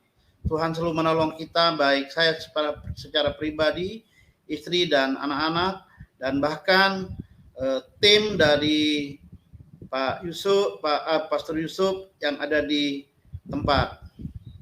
Ya, puji Tuhan, luar biasa sekali. Jadi kami juga terima kasih nih Pak Supena menjadi narasumber pada malam hari ini. Bapak punya kesaksian luar biasa bagaimana Bapak melayani Tuhan dengan tantangan yang tidak sedikit, bagaimana Bapak memenangkan mereka, ya, menyelamatkan mereka dari orang-orang yang tidak mengenal Tuhan, yang tidak mengenal kebenaran, orang-orang yang hidup di dalam kegelapan, tapi dengan giat, dengan gigi Bapak terus menyampaikan, menyuarakan Injil. Itu luar biasa sekali, dan itu sangat sangat berkenan kepada Tuhan. Dan Pak Ahmad Supena, mungkin Bapak bisa memulai dari latar belakang dulu, bagaimana Bapak dulu bisa bisa kenal Tuhan. Kan Bapak dulu seorang tokoh, ya, artinya seorang yang dari non-Kristen atau dari agama yang lama. Bapak seorang yang bukan, ya istilahnya bukan orang sembarang, ya orang yang punya pengaruh. Bahkan Bapak juga dulu pernah merusak gereja. Nah, kenapa Bapak bisa sampai percaya kepada Tuhan Yesus? Bapak bisa ceritakan dulu, Pak, bagaimana perjalanan Bapak? Iya. Boleh saya kutip daripada satu kitab Paulus, yaitu kitab Roma, Roma 10 ayat 13, 14, 15 nanti akan saya sampaikan. Demikian firman Tuhan dalam kitab Roma 10 ayat 13, sebab barang siapa yang berseru kepada Tuhan, sebab barang siapa yang berseru kepada nama Tuhan akan diselamatkan. Ayat 14, tetapi bagaimana mereka dapat berseru kepadanya jika mereka tidak percaya kepada Dia? Bagaimana mereka dapat percaya kepada Dia jika mereka tidak mendengar tentang Dia? Bagaimana mereka mendengarkan tentang Dia jika tidak ada yang memberitakannya? Ayat 15, ayat terakhir dalam satu perikop ini. Dan bagaimana mereka dapat memberitakannya jika mereka tidak diutus? Seperti ada tertulis, betapa indahnya kedatangan mereka yang membawa kabar baik. Ya, bersyukur, haleluya, saudaraku dimanapun berada. Saya ini bukanlah orang-orang yang baik, saya ini bukanlah orang yang terpandang dalam keluarga saya, tapi Tuhan udah nyatakan dari masa kecil saya anak-anak, ada beberapa orang mengatakan kamu kelak akan menjadi seorang pemimpin, seorang pendakwah. Tapi dalam hal tanda kutip, pendakwah yang bagaimana kan itu. Memang saya dibesarkan dari keluarga Muslim, dari kecil sampai SD. Nah, SD saya itu masuk SD dan sore saya harus bersekolah di sekolah Arab. Nama sekolah madrasah tingkat Diniyah Awaliyah, dan terus saya melanjutkan pendidikan lagi sekolah menengah tingkat pertama dan masuk pagi sekolah madrasah Sanawiyah di salah satu pondok pesantren, dan setelah itu sama nama 3 tahun saya melanjutkan lagi pendidikan madrasah aliyah di tempat yang sama di pondok pesantren, yaitu di pondok pesantren Yayasan Serba Bakti Suralaya. Silakan saudaraku, kalau ingin mengetahui, khususnya yang teman-teman dari Muslim, silakan tanya benar apa tidak saya bersekolah di sana selama 6 tahun. Jadi Sanawiyah dan Aliyah. Dan ini menjadi kehidupan saya.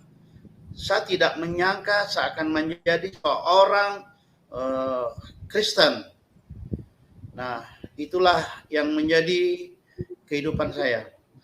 Pada masa dewasa saya sudah memutuskan untuk berpindah satu agama yang dulu agama saya adalah agama Islam dan mengikuti agama yang baru, yaitu pengikut Isa Al-Masih atau dikenal pengikut Yesus Kristus, karena Tuhan satu-satu adalah juru selamat bagi saya dan saudara-saudara dimanapun berada.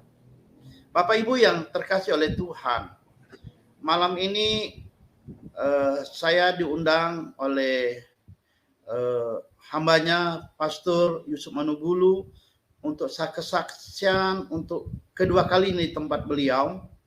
Dulu saya pernah kesaksian pada tanggal 23 Agustus yang lalu tahun 2020.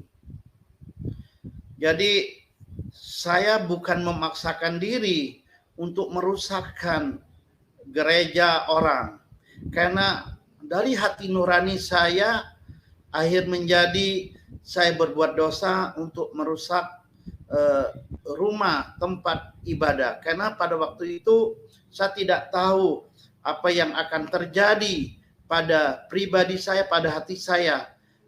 Untung benar atau baiknya, rugi atau tidak ruginya. Karena bagi saya waktu itu saya masih muslim, merusak salah satu agama di luar agama Islam, termasuk saya adalah seorang penjihad. Jihad di sini tanda kutip bukan jihad untuk membunuhkan orang, tapi jihad orang tidak bisa melakukan untuk ibadah secara iman mereka. Nah, selain masjid yang saya rusakkan, ada satu lagi, selain gereja yang saya rusakkan, ada satu juga masjid yang saya rusakkan juga, karena pada waktu itu pemerintah juga melarang satu organisasi ini tidak ada di tanah air, lebih-lebih ada di daerah India, karena pusatnya juga ada di India, di Lahore. Itu saudaraku. Dan saya tidak merasa menyesal saya merusak gereja orang. Tidak, saya sangat menyesal. Saya bangga pada waktu itu. Dan akhir Tuhan tangkap saya pada tanggal bulan November tahun 2008 itu. Dan akhir saya menyatakan kepada imam-imam daripada gereja-gereja yang saya temuin satu persatu, mereka mengatakan, Bapak, kami mohon maaf tidak bisa untuk menolong Bapak untuk diskusi tentang apa yang terjadi pada Bapak. Dan orang-orang tersebut sekarang masih ada yang dulu saya, ya bahasa saya sekarang ini untuk sharing, saya untuk berpindah dari agama Islam ke agama Kristen. Terima kasih. Itu saudaraku, itu kesaksian sangat pendek sekali. Ya, Pak Ahmad Supena itu bagaimana Bapak sampai bisa percaya kepada Tuhan Yesus, Pak? Kan Bapak di dalam kegiatan merusak gereja, Bapak tidak ada rasa penyesalan atau tidak ada, artinya Bapak menganggap itu sebagai satu ibadah begitu ya, bahwa Bapak melakukan itu dengan satu istilahnya satu tuntutan di dalam keagamaan yang Bapak percaya. Nah, bagaimana Bapak bisa mengenal Tuhan Yesus sedangkan Tuhan Yesus ini merupakan ya pribadi yang Bapak tidak sukai gitu loh? Ya, saya merasa merusak tempat rumah ibadah orang Kristen pada waktu itu, saya merasa bangga. Memang tuntunan dalam ajaran agama Islam pada waktu itu sebenarnya tidak ada. Hanya itu sifat pribadi kita kepada Allah. Jadi saya tidak merasa berdosa, saya bangga sekali pada waktu itu. Nah, pada bulan Desember tahun 2008 saya mulai dihantuin, saya merasa merasa menyesal, saya merasa takut. Itu, dan saya pada waktu itu mau sholat malam, itu namanya sholat tahajud, saudara-saudaraku, saya mulai diingatkan oleh Tuhan bagi iman saya yang sekarang ini. Kamu telah dimaafkan. dan kamu tidak merasa berdosa secara pribadimu karena kamu tidak mengenal. Nah, disitulah saya mulai menyesal apa yang saya perbuatkan itu, ya, karena nasi udah jadi bubur, bubur tidak mungkin kan menjadi nasi. Ya udah, saya mohon pertolongan kepada Allah, saya mohon minta maaf. Tidak lama dari itu kejadian lagi, saya karena ada tokoh agama mengatakan, Pak, ini kan ada suatu organisasi Islam di India, yaitu di Lahore, atau dikenal sekarang, mohon maaf, Ahmadiyah Qadian. Nah, saya ikut merusak lagi tempat ibadah mereka. Memang itu pada waktu pemerintah daerah melarang untuk mereka untuk beribadah, itu karena keyakinan mereka ada dua, keyakinan Islam dan keyakinan Kristen. Jadi mereka pemerintah menganggap mereka dua keyakinan, Islam dan Kristen. Tapi sebenarnya mereka itu berpaham dengan Ahmadiyah, berpaham dengan ini sama Mirza Ghulam Ahmad itu. Nah, dari situlah saya dituntun oleh Allah dengan rasa penyesalan. Saya harus mengakhiri daripada keyakinan saya Islam ke Kristen, karena satu-satunya juru selamat bagi kita adalah Tuhan Yesus. Ini salah satu ayat sumber keyakinan kita. Saya akan baca dalam kitab Injil Matius pasal yang ke-28 ayat yang ke-19 dan ayat ke-20. Kitab Injil Matius pasal yang ke-28 ayat 19 dan ayat ke-20. Karena itu pergilah, jadikanlah semua bangsa muridku, dan baptislah mereka dalam nama Bapa dan Anak dan Roh Kudus. Ayat yang ke-20, dan ajarlah mereka melakukan segala sesuatu yang telah kuperintahkan kepadamu, dan ketahuilah aku menyertai kamu senantiasa sampai kepada akhir zaman. Nah, dari situlah awalnya saya minta dibaptis atas nama Bapa Tuhan Yesus Kristus, Anak dan Roh Kudus. Nah, Pak Ahmad, Pak Supena, ya. Dulu kan Bapak kan tidak suka. Itu kan ada peristiwa apa di dalam diri Bapak sampai kok tiba-tiba mau mempercayai Tuhan Yesus? Kan Bapak waktu melakukan kegiatan perusakan gereja itu kan Bapak kan tidak ada penyesalan. Malah Bapak bangga, Bapak bisa merusak gereja.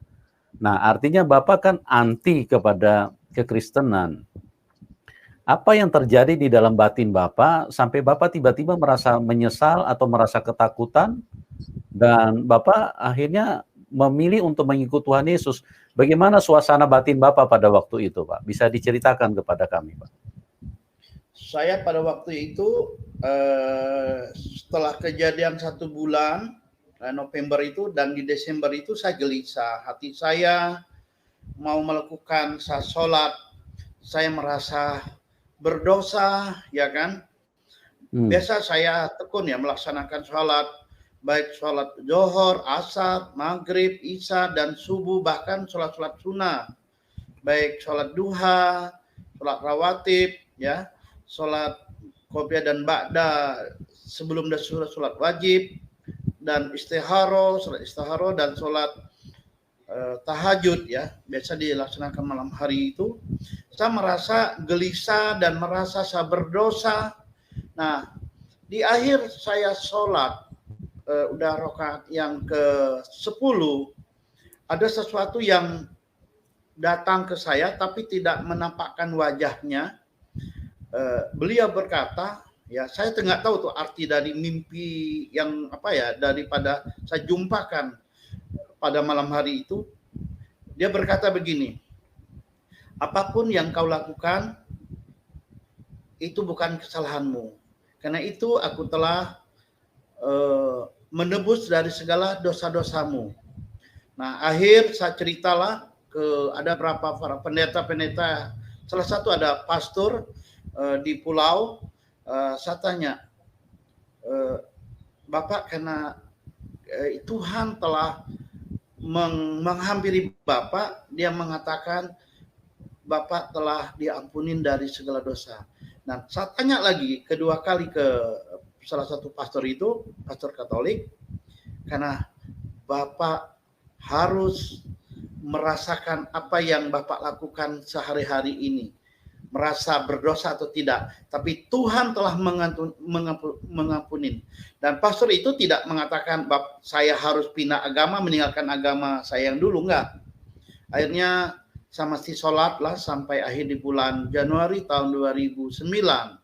Akhirnya datang lagi, saya berdialog dengan salah satu sinode gereja. Mereka mengatakan, silakan Bapak berdoalah. Dan akhirnya saya pikir-pikir 3 bulan setelah kejadian itu saya memutuskan, saya tinggalkan. Nah, pas saya mau minta dibaptis dari ada berapa orang, ada berapa gereja, mereka menolak. Khawatir saya sebagai mata-mata atau sebagai saya hanya berpura-pura. Akhirnya saya ditolak dari satu gereja ke gereja lain. Akhirnya saya harus berdiskusi dengan satu sinode gereja yang ada di Jakarta. Kebetulan saya. Ya, sabar ya teman-teman. Ini kelihatannya ada gangguan ya. Apa mungkin mati lampu kali di tempat narasumber. Sabar ya, kita lagi upayakan dulu nih. Ya. Jadi memang untuk kendala teknis seperti penerangan, lampu, dan juga sinyal internet, kami itu di luar kendali kami karena memang itu semua dari luar ya.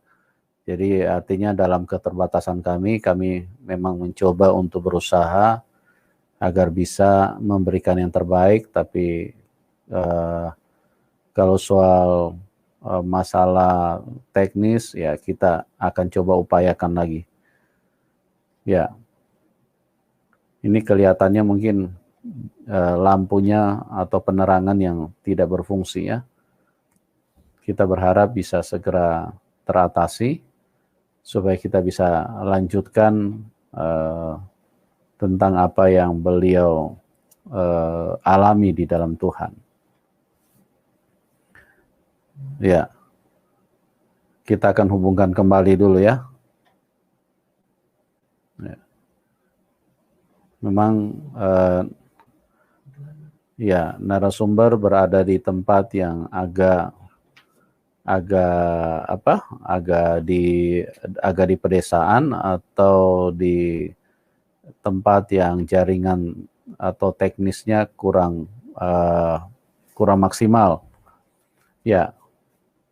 Oke, ini barusan ada informasi kalau narasumber sedang mati lampu, ya, penerangannya sedang mati, sedang offline.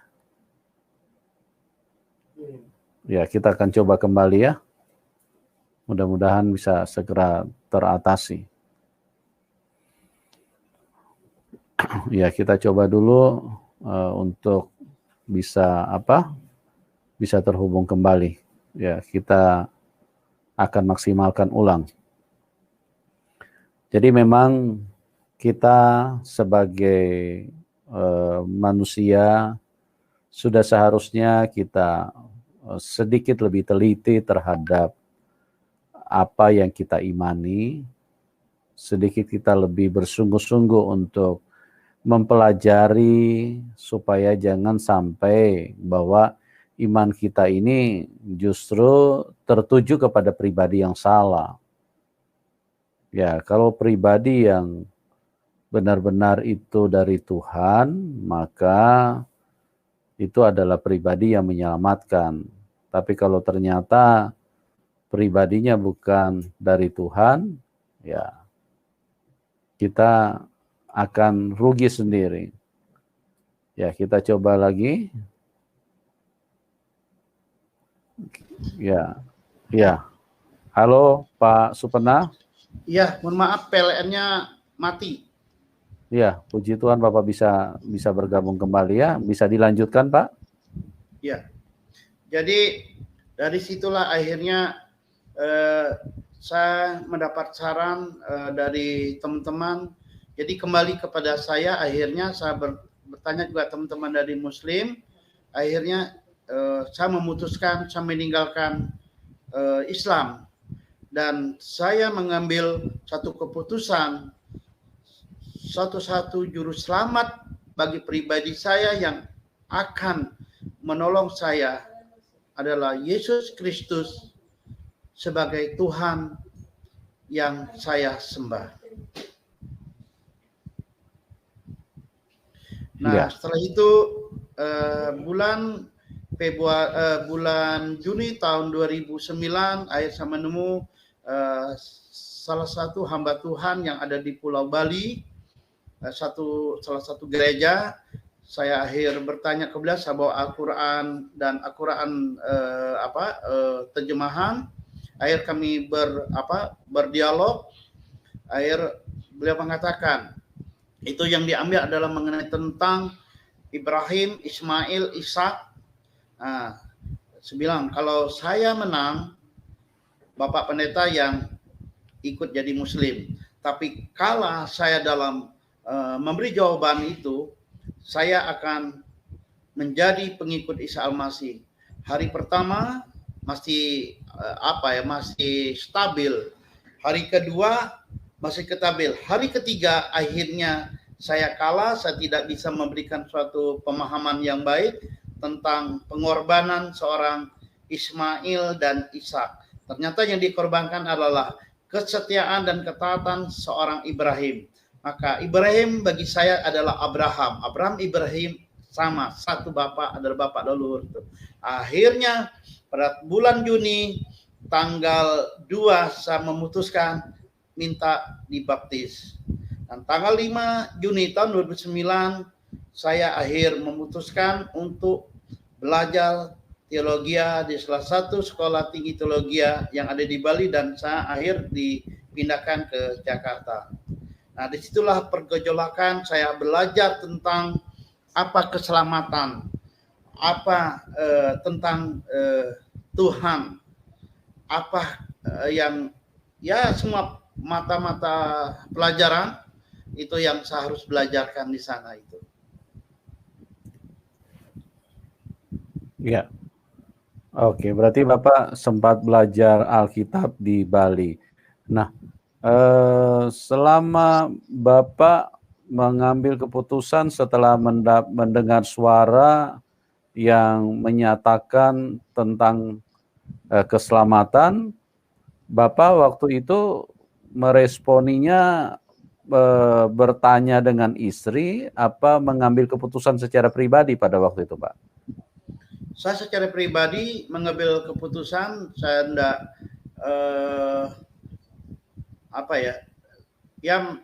saya pada waktu itu belum rumah tangga waktu itu belum. Iya. Belum rumah tangga. Jadi saya mengambil keputusan dan saya ngomong dengan keluarga saya, kakak-kakak saya, dibilang kamu benar-benar ya orang yang tidak diuntungkan. Dan kenapa yang nggak diuntungkan? Kamu sekolah di lingkungan pondok pesantren dan juga menunaikan ibadah haji pada tahun 94, banyak teman-teman ada 2 organisasi besar di agama Islam waktu itu. Dan saya bilang enggak, saya tidak menyesal. Keputusan saya menjadi seorang murtad dari Islam ke Kristen itu adalah keputusan pribadi saya, dan apapun yang saya lakukan itu menjadi suatu kehidupan pribadi saya. Karena satu-satu Allah, Yesus Kristuslah yang menyelamatkan jiwa dan raga saya. Saya tidak menyesal itu. Nah, akhir itu dari hidup kehidupan pada waktu saya masih sekolah di sekolah teologi, mulailah saya diproses. Tidak enaklah masuk sekolah teologi pada waktu itu bagi saya. Kenapa? Teman-teman yang lain mereka pernah ikut sekolah minggu dan mereka pernah remaja, pemuda di setiap gereja. Saya tidak mengenal pada waktu itu. Dan akhir saya harus belajar, saya dibimbing oleh Bapak rohani saya di Bali dan ada beberapa teman-teman di sana. Akhir sampailah saya harus menyelesaikan 1 semester, 2 semester, 3 semester, 4 semester, mulai mengenal kitab Perjanjian Lama, Perjanjian Baru, itu dari kitab demi kitab. Saya harus belajar lagi apa hubungan manusia kepada Tuhan dan apa hubungan kita kepada manusia, dan saya harus belajar ada berapa tahun itu. Dan itulah keputusan yang saya ambil. Bagi saya tidak menyesal sama sekali.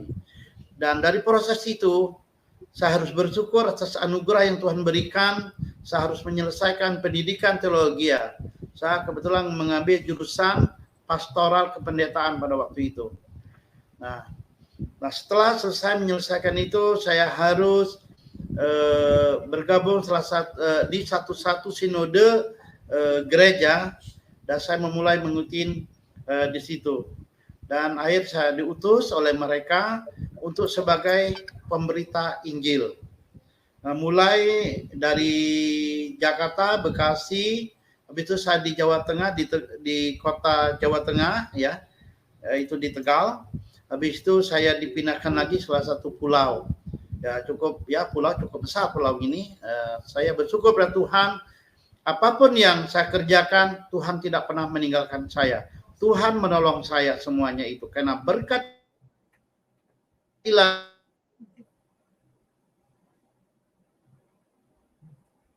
Ya.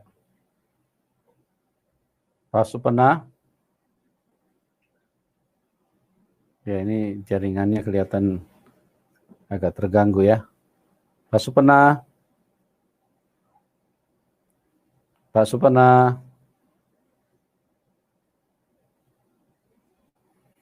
Ya, teman-teman sabar sebentar, kita ini ada gangguan sinyal. Narasumber kelihatannya tidak bisa menangkap apa yang kami sampaikan. Jadi kita akan coba sambungkan kembali. Kita akan coba kembali untuk telepon untuk hubungkan kembali dengan narasumber. Jadi seperti itu ya teman-teman ya, bahwa kita harus memiliki satu keyakinan yang terarah, yang benar ya, karena kalau keyakinan itu tidak benar kan yang rugi kita sendiri. Ya. Kita akan menerima dampaknya yang sangat sangat tragis. Artinya jangan sampai kita tidak selamat. Ingat, manusia itu butuh juru selamat. Ya. Kenapa? Karena kalau tanpa juru selamat, hidup kita ini, perasaan kita, hati nurani kita dikendalikan oleh kegelapan. Ya, banyak orang yang tidak menyadari apa yang mereka perbuat, justru mengorbankan orang lain, tapi di dalam kebodohan mereka berbangga diri. Mereka merasa ada suatu kepuasan karena mereka telah melakukan hal-hal yang mungkin dianggap baik oleh organisasi, mungkin dianggap baik oleh kepercayaan mereka. Tapi pada dasarnya kita melihat dari buahnya, kata Tuhan Yesus. Dari buahnya dikenal siapa Tuhannya. Gitu. Nah ini kalau sampai seandainya Tuhan yang kita imani adalah Tuhan yang salah, dan dia akan mentransferkan semua pemikiran yang salah. Dia akan mengajarkan hal-hal yang salah. Dia akan membuat kita bisa saling membenci, kita bisa saling iri hati, kita bisa saling menyerang, kita bisa saling membunuh. Itu adalah ciri-ciri di mana Tuhan yang salah yang diimani oleh orang-orang yang tidak mengetahuinya. Tetapi apabila kita mengimani kepada Tuhan yang benar, maka itu akan menjadi berbeda. Itu akan menjadi luar biasa. Karena kita pun terarah, kita pun akan dicerahi, kita pun akan dimurnikan. Kita menjadi tahu siapa Tuhan yang benar. Tuhan yang benar adalah Tuhan yang bisa dialami. Tuhan yang benar adalah Tuhan yang bisa memberikan pengajaran-pengajaran yang benar. Tapi kalau seandainya Tuhan tidak benar, ya maka semuanya akan memberikan ketransparanan yang sama sekali perlu menjadi diragukan, karena apa yang diajarkan, apa yang dibimbing, apa yang diterapkan itu semua hanya bersifat ajaran-ajaran yang justru merugikan manusia itu sendiri. Nah, kita harus hati-hati. Sekali lagi ya teman-teman ya, hati-hati dan carilah Tuhan yang benar. Pikirkanlah keselamatanmu, karena hidup ini tidak ada pengulangan. Kalau engkau di dalam dunia ini engkau salah beriman kepada Tuhan yang salah, maka engkau akan mati binasa selama-lamanya. Tapi kalau engkau adalah menyembah Tuhan yang benar, maka hidupmu akan menjadi luar biasa. Karena apa? Karena engkau bisa diselamatkan. Engkau bisa menerima kerajaan surga. Oke, kita coba lagi ini narasumber, mudah-mudahan bisa. Oke. Pak Supena? Ya Pak, mohon maaf. Ya, nggak apa-apa Pak, dilanjutkan Pak. Jadi keputusan itulah yang saya ambilkan. Bagaimanapun itu semuanya itu kembali kepada kita masing-masing. Sebab mengikuti Tuhan Yesus itu adalah harga yang harus kita bayar. Dan itulah ada beberapa ayat yang telah saya bacakan tadi. Karena kalau kita telah menerima Tuhan Yesus, kita benar-benar harus memberitakan kabar baik keselamatan kepada setiap orang yang mereka harus dengarkan. Baik, Pak. Oke. Terus Pak Supena, ini Bapak bisa jelaskan bagaimana pelayanan yang Bapak lakukan setelah Bapak mempercayai Tuhan Yesus. Bapak bisa menceritakan bagaimana Bapak memenangkan orang-orang yang non-Kristen itu akhirnya mereka bisa percaya kepada Tuhan Yesus. Kan artinya meyakinkan orang-orang yang tidak percaya Tuhan Yesus, yang tidak mengenal Tuhan Yesus itu kan bukan satu pekerjaan yang mudah. Nah, bagaimana Roh Kudus memimpin Bapak, bagaimana Tuhan Yesus memimpin Bapak, sehingga Bapak terus bernyala-nyala di dalam menyampaikan Injil ini, Pak. Silakan, Pak. Ya, Bapak Ibu yang terkasih dimanapun berada yang telah menonton di channel malam hari ini, saya melakukan ini semua adalah Tuhan katakan, berdosalah kamu orang-orang yang telah diselamatkan olehku, itu adalah Tuhan Yesus Kristus, dan kamu wajib memberitakan kabar baik Injil keselamatan. Nah, saya ulangin lagi, ada yang ayat tadi dikatakan, karena itu pergilah, jadikanlah semua bangsa muridku dan baptislah mereka dalam nama Bapa dan Anak dan Roh Kudus. Itu adalah perintah daripada kitab Injil Matius pasal yang ke-28, pasal yang terakhir daripada ayat yang ke-19 tadi itu, bahwa saya harus memberitakan kabar baik kepada siapapun yang orang belum mengenalkan satu-satunya juru selamat bagi kita masing-masing, atau juru selamat bagi pribadi kita masing-masing. Saya mengawalin penginjilan itu di Jawa Tengah, di kota yang saya sebutkan tadi. Saya mulai datang, saya menggunakan kendaraan roda 2, sepeda motor Nupo pada waktu itu ada. Terus saya melewati dari satu kabupaten ke kabupaten lain, dari kecamatan, dari desa-desa dan duku-duku, di sana duku-duku. Nah, terus kami sering datang ke daerah pergunungan, yaitu di daerah Kabupaten Batang, itu di Kecamatan Limpung dan Kecamatan Bawang. Dan kami harus menginap di sana karena jarak perjalanan cukup jauh, ratusan kilo itu udah. Jadi kami harus menginap. Nah, disitulah kami mulai menginjilkan orang. Orang yang pertama saya injil di situ adalah salah satu dukun, dan dia juga salah satu pengurus musolah yang ada di kaki gunung itu.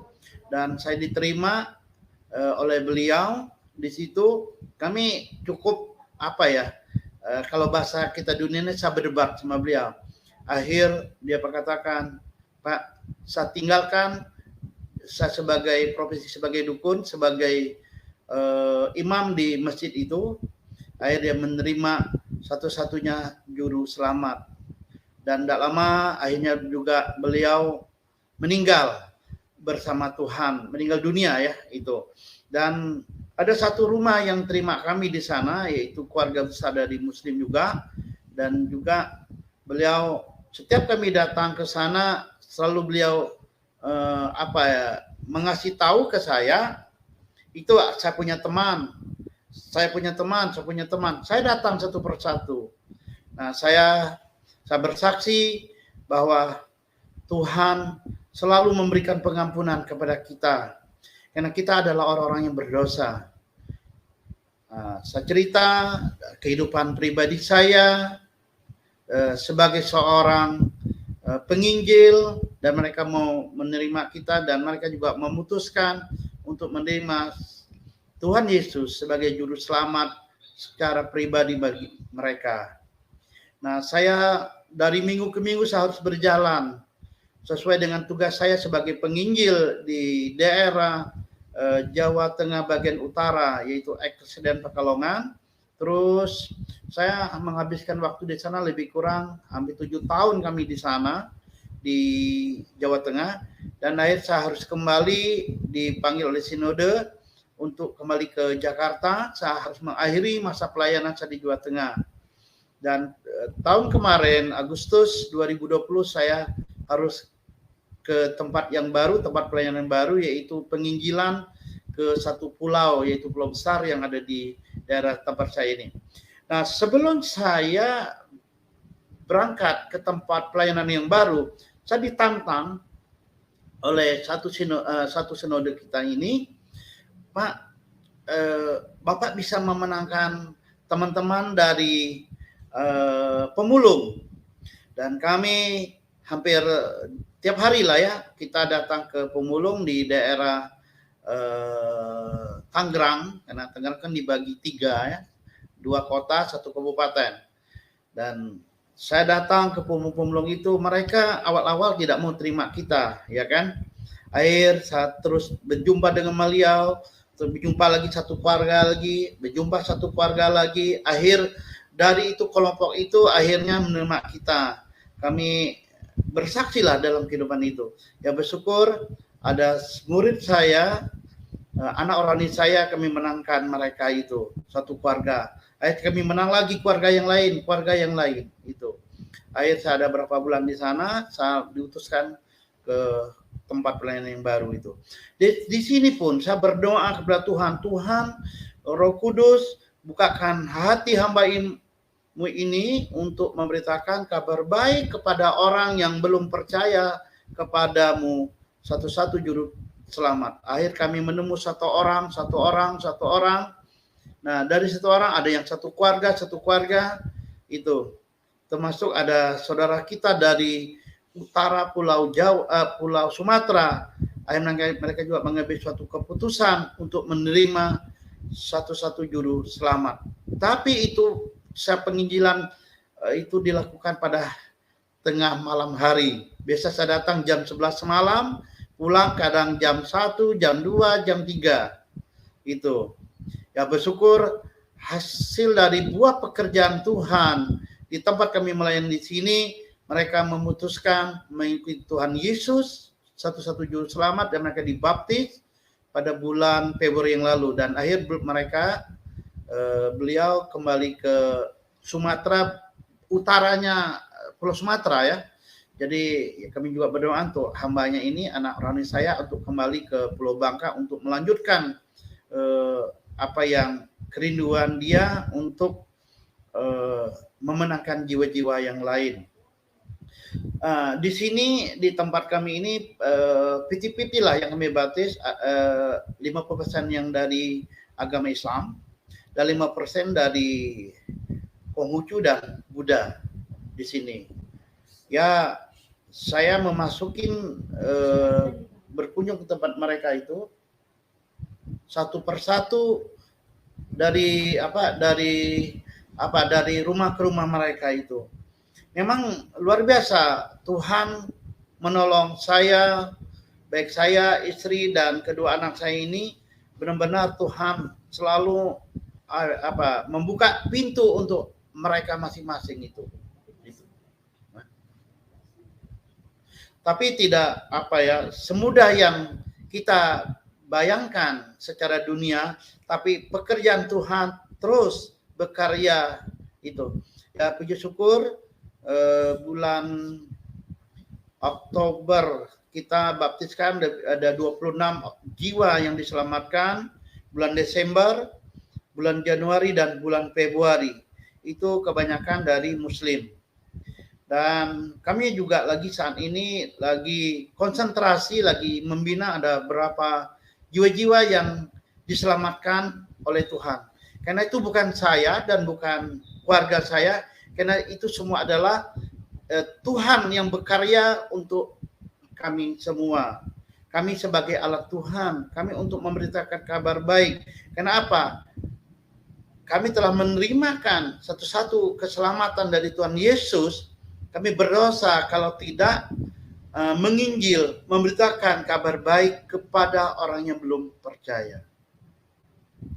Nah, setiap itu juga kami juga buka care group, yaitu pelayanan di rumah-rumah untuk melayani mereka itu. Baik itu pelayanan dari Pulau Jawa ke Jakarta, baru ke pulau yang ini. Itu. Ya, luar biasa ya. Oke Pak. Pak Supena bisa ceritakan tantangannya apa saja yang dihadapi selama melayani khususnya dari yang non-Kristen, kan itu tidak mudah untuk menjangkau mereka. Tantangannya apa saja yang pernah Bapak alami, apa pernah dianiaya atau pernah seperti apa yang Bapak alami di lapangan, Pak? Silakan, Pak. Ya, bersyukur kepada Tuhan atas anugerah Tuhan yang Tuhan berikan. Tantangan yang kami hadapi pada waktu kami penginjilan adalah banyak orang-orang yang tidak mau terima, yang tidak suka, ya khususnya dari kaum Muslim, ya, karena mereka tidak tahu. Nah, saya secara pribadi dan istri datang lagi, saya ketemu lagi, saya ditolak. Ketemu lagi ketiga ditolak, keempat ditolak. Tapi saya tidak putus asa. Tuhan Yesus berikan pertolongan kepada hamba-Mu ini, apa yang Tuhan singkapkan dalam hati hamba untuk kesaksian hidup saya ini. Akhirnya kami mulai diterima, ya kan? Kebanyakan yang kami datangin adalah tokoh-tokoh lah ya, masyarakat ya. Nah, jadi mereka juga punya pendidikan yang tinggi, ya kan? Bukan mereka adalah orang-orang yang awam. Dan itulah tantangan bagi saya secara pribadi. Ada lagi tantangan yang kami jumpain juga, kami pernah nggak bisa pulang. Kami harus nginap di tempat itu. Kami pikir kami akan mengalami sesuatu, tapi bersyukur ya salah satu mantan kepala desa di daerah Bangka Selatan, yaitu ya, beliau akhirnya kami bisa berteman dengan beliau dan akhirnya beliau boleh mengenal satu-satu juru selamat Tuhan Yesus Kristus, dan beliau mengajak saya ke kebun durian. Kami ikut memetik durian di sana ya. Tapi waktu itu ya kami ditolak sama mereka. Mereka bilang, untuk apa ya Bapak bersaksi, Bapak menerangkan juru selamat. Itu tantangan. Ada lagi kami di satu kecamatan Paritiga, itu pemekaran dari kota itu. Jadi itu orang Konghucu yang taat, yang setia mereka, ya. Kami diusir itu, nggak boleh. Dan akhirnya kami datang lagi, 2 minggu lah saya datang lagi, 3 minggu saya datang lagi. Akhirnya malam-malam saya berjumpa dengan mereka jam 11 malam. Akhirnya Bapak itu akhirnya menyerah juga akhirnya. Sampainya dikeluarin ada satu buku kehidupan agama mereka. Ini Pak, kata dia. Akhir saya doakan mereka, akhir mereka mau menerima satu-satu juru selamat. Dan di desa itu 100% mereka beragama Buddha dan Konghucu, dan mereka masih menyembah. Karena rumah ibadah yang sangat terbanyak itu di kecamatan itu. Paling banyak rumah-rumah ibadah, yaitu kelenteng, wihara atau pihara, mereka sebutin pihara di sana. Ya, di sana banyak itu jumlah kelenteng, ada ribuan di sana. Setiap rumah ada kelenteng, setiap rumah ada kelenteng, setiap rumah ada kelenteng. Gitu. Jadi saya ditolak di sana kita. Tapi ya bersyukur kami akhirnya kami diterima. Ada berapa desa di sana. Dan di sana ada suku Tionghoa, ada suku Buton, dan suku Melayu di sana itu. Ya bersyukur kepada Tuhan. Selain itu juga kami ada satu pulau, ya ada pulaunya cukup jauh, memisahkan antara Pulau Bangka dengan Pulau Belitung. Itu ada satu pulau itu, kita juga mengabarkan kabar baik di pulau itu, dan mereka mau menerima Tuhan satu-satu juru selamat bagi mereka. Gitu. Tantangan yang lain adalah kendala karena kan saya banyaknya bukan di kota, sebanyak di desa-desa pelayanan penginjilan itu. Bagi saya adalah suatu tantangan bagi kehidupan untuk pelayanan bagi saya, istri dan kedua anak saya yang ada di sini. Semua itu bagi saya tidak putus asa. Tantangan itulah yang saya lebih senang, tantangan daripada mereka menerima saya dengan senang hati, tapi akhirnya tidak ada suatu kesimpulan. Tapi yang mereka yang menolak itulah mereka yang menjadi pengikut dan menjadi murid Yesus Kristus itu. Dan ada lagi di Kecamatan Merawang juga demikian, itu mereka juga sama hal itu. Baik, itu ada banyak hal lah yang saya hadapi di pergumulan dalam penginjilan saya ini. Tantangan-tantangan bagi saya ini. Tapi tantangan ini bagi saya tidak mundur. Saya tidak undur untuk melayani Tuhan. Saya harus terus maju. Karena Tuhan katakan, kita buka dalam kitab Roma 10, saya ulangi lagi, kitab Roma 10, ayat yang ke-14. Tetapi bagaimana mereka dapat berseru kepadanya jika mereka tidak percaya kepada Dia? Bagaimana mereka dapat percaya kepada Dia, Tuhan kita Yesus Kristus, jika mereka tidak mendengar tentang Dia? Bagaimana mereka mendengarkan tentang Dia jika tidak ada yang memberitakan Injil keselamatan? Karena di kitab Injil inilah semua sudah tercatat 66 kitab di sini. Jadi saya katakan kepada Bapak Ibu dimanapun berada pada malam hari ini melihat dan mendengarkan, karena satu-satunya keselamatan pribadi kita ini adalah Tuhan Yesus Kristus, dan kita wajib memberitakan kabar baik kitab Injil ini. Itu. Jadi bagaimana mereka mau mengenalkan Tuhan Yesus kalau tidak ada yang menceritakan tentang Kristus siapa? Dan saya ini adalah orang-orang yang berdosa, ya. Kalau Paulus itu hanya menghargai, mencederakan, saya lebih-lebih merusakkan rumah ibadat orang Kristen dulu, merusakkan tempat ibadahnya, ada kelompok satu agama, tapi itu Tuhan tangkap saya. Saya menjadi seorang murid bagi semua orang. Dan inilah yang saya pertaruhkan jiwa raga saya. Selain saya harus setia dan taat saya kepada Tuhan, saya harus memberitakan kabar baik. Karena kabar baik ini harus diberitakan, baik saya, Bapak Ibu yang telah dikasih oleh Tuhan Yesus Kristus, wajib memberitakan kabar baik. Tugas ini bukan tugas seorang pastor atau pendeta atau seorang penginjil, tapi tugas memberitakan kabar baik Injil keselamatan ini tugas kita semuanya. Karena Tuhan telah mengatakan di kitab perjanjian baru ini itu. Karena sebentar lagi kita akan merayakan daripada kelahiran Tuhan Yesus Kristus nanti bulan Desember nanti ini. Dan kita bersyukur kepada Tuhan ya, apa yang Tuhan berikan kepada kita ini, karena ada Dia, kita diberikan kesempatan untuk melayani Tuhan. Kita ada Tuhan, kita diberi kesempatan untuk memberitakan kabar baik Injil keselamatan. Tidak ada satupun Tuhan bagi kita yang menyelamatkan jiwa raga kita adalah Yesus Kristus, satu-satunya juru selamat bagi saya dan saudara-saudara. Gitu. Oke. Pak Supena, luar biasa. Saya salut dengan apa yang Bapak lakukan, bagaimana Bapak bukan hanya menjadi pengikut Kristus, Bapak juga benar-benar mau melayani Dia, memberitakan Injil, dan hal itu memang tidak mudah. Tapi Bapak mau komitmen dan mau setia.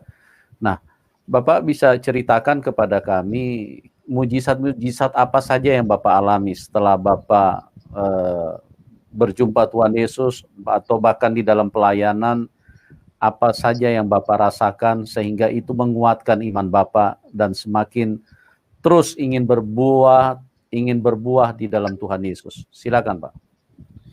Ya, saudaraku yang dikasih oleh Tuhan Yesus dimanapun Bapak Ibu berada, saya bersyukur pada waktu saya masih kuliah di Sekolah Tinggi Teologi di Jakarta, saya diponis oleh salah satu dokter di Rumah Sakit Pusat Jantung dan Pembuluh Darah, saya dinyatakan bermasalah di dalam jantung saya ini. Saya berdoa kepada Tuhan, Tuhan tolong ya. Saya berapa kali mau dioperasi, pertama, operasi yang kedua, operasi yang ketiga, operasi yang keempat di Rumah Sakit Semarang, Rumah Sakit Dr. Sarjito itu, Rumah Sakit Karyadi. Dokter yang melayanin yang mengurusin saya, akhirnya dia katakan, Bapak telah diselamatkan jantung dan pembuluh darah Bapak. Dalam hari ini tekanan baik sekali dan Bapak tidak perlu pasang ring cincin. Aduh, saya bersyukur kepada Tuhan. Ya Tuhan Yesus, terima kasih selama ini saya diponiskan jantung saya bermasalah. Nah, itulah mukjizat yang Tuhan berikan kepada saya. Kenapa?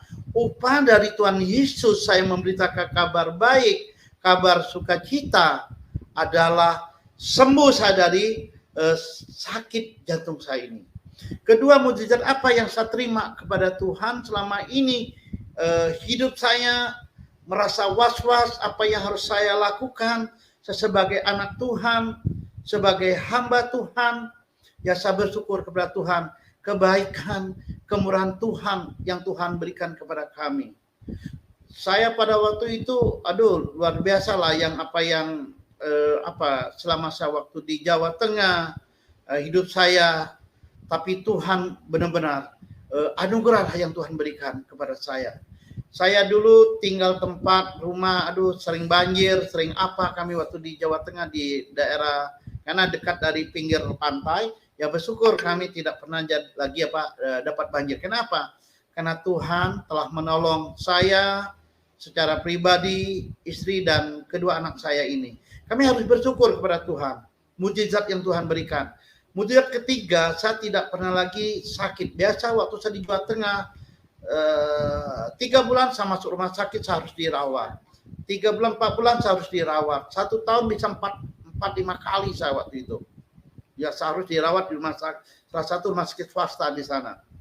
Tapi bersyukur dengan hadiah yang terbesar bagi Allah adalah keselamatan yang saya sampaikan kepada saudaraku di tempat pelayanan kita ini. Nah, Bapak Ibu boleh buka Injil Yohanes pasal yang pertama. Bapak Ibu udah mengenal dan bahkan paham dengan firman Allah ini. Pasal yang pertama, ayat yang pertama, pada mulanya adalah firman. Firman itu bersama-sama dengan Allah, dan firman itu adalah Allah. Ia pada mulanya bersama-sama dengan Allah. Segala sesuatu dijadikan oleh Dia, dan tanpa Dia tidak ada satu pun yang telah jadi dari segala yang telah dijadikan. Ayat yang keempat, dalam Dia adalah hidup, dan hidup itu adalah terang bagi kita itu manusia. Ayat yang terakhir, terang itu bercahaya di dalam kegelapan, dan kegelapan tidak menguasainya. Nah, Bapak Ibu yang dikasih oleh Tuhan, karena Tuhan adalah satu-satu, Dialah Allah kita. Karena sebelum bumi dibentuk, Tuhan sudah ada. Jadi itulah mukjizat yang Allah berikan kepada kita, saudara-saudaraku. Karena firman Allah itu adalah firman yang sangat menolong bagi kita. Tidak ada satu pun Tuhan yang menyelamatkan kita adalah Allah. Karena Allah kita, Tuhan Yesus, memberikan kita keselamatan dari Dia. Jadi Bapak Ibu yang masih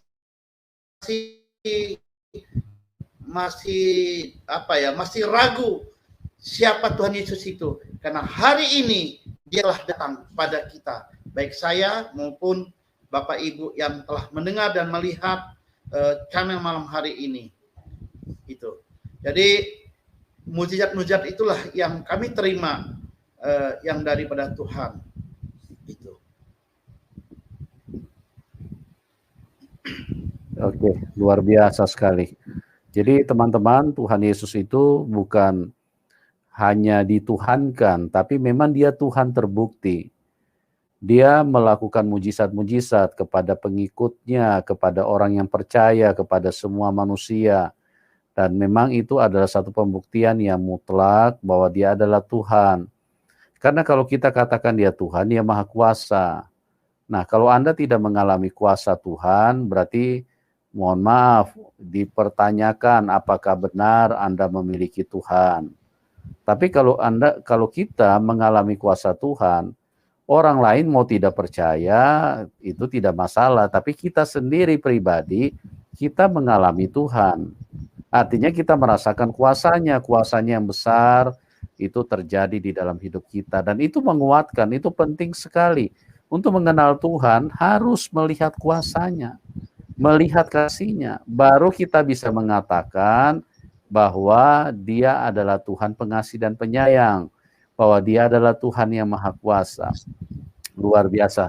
Ya teman-teman, Pak Supena begitu giat di dalam melakukan pemberitaan Injil, dan ini menjadi motivasi bagi kita semua. Kalau beliau adalah seorang yang dari latar belakang iman yang berbeda, tapi begitu beliau percaya Tuhan Yesus, ada begitu banyak jiwa yang dimenangkan, terutama dari yang non-Kristen, ya dari agama yang sama dengan beliau dulu, dimenangkan, diselamatkan, dibawa kepada Tuhan Yesus. Bagaimana dengan Anda? Tuhan katakan di dalam firman-Nya, jangan sampai engkau yang terdahulu, maksudnya engkau yang sudah di depan dulu, sudah mengenal Tuhan Yesus, tapi engkau tidak berbuat sesuatu untuk Tuhan. Tapi kita lihat bahwa orang-orang yang belakangan baru bertobat, seperti Pak Ahmad Supena, tapi begitu giat di dalam memberitakan Injil. Orang-orang yang luar biasa yang dipakai Tuhan. Oke, Bapak masih mau sampaikan sesuatu, Pak Supena? Masih, Pak. Ya, silakan. Dan di sini saya teringat ayat, ya, kebetulan di situ sudah ada. Saya akan baca dari kitab Mazmur 37 ayat yang ke-11. Mari kita buka dari kitab Mazmur 37 ayat yang ke-11.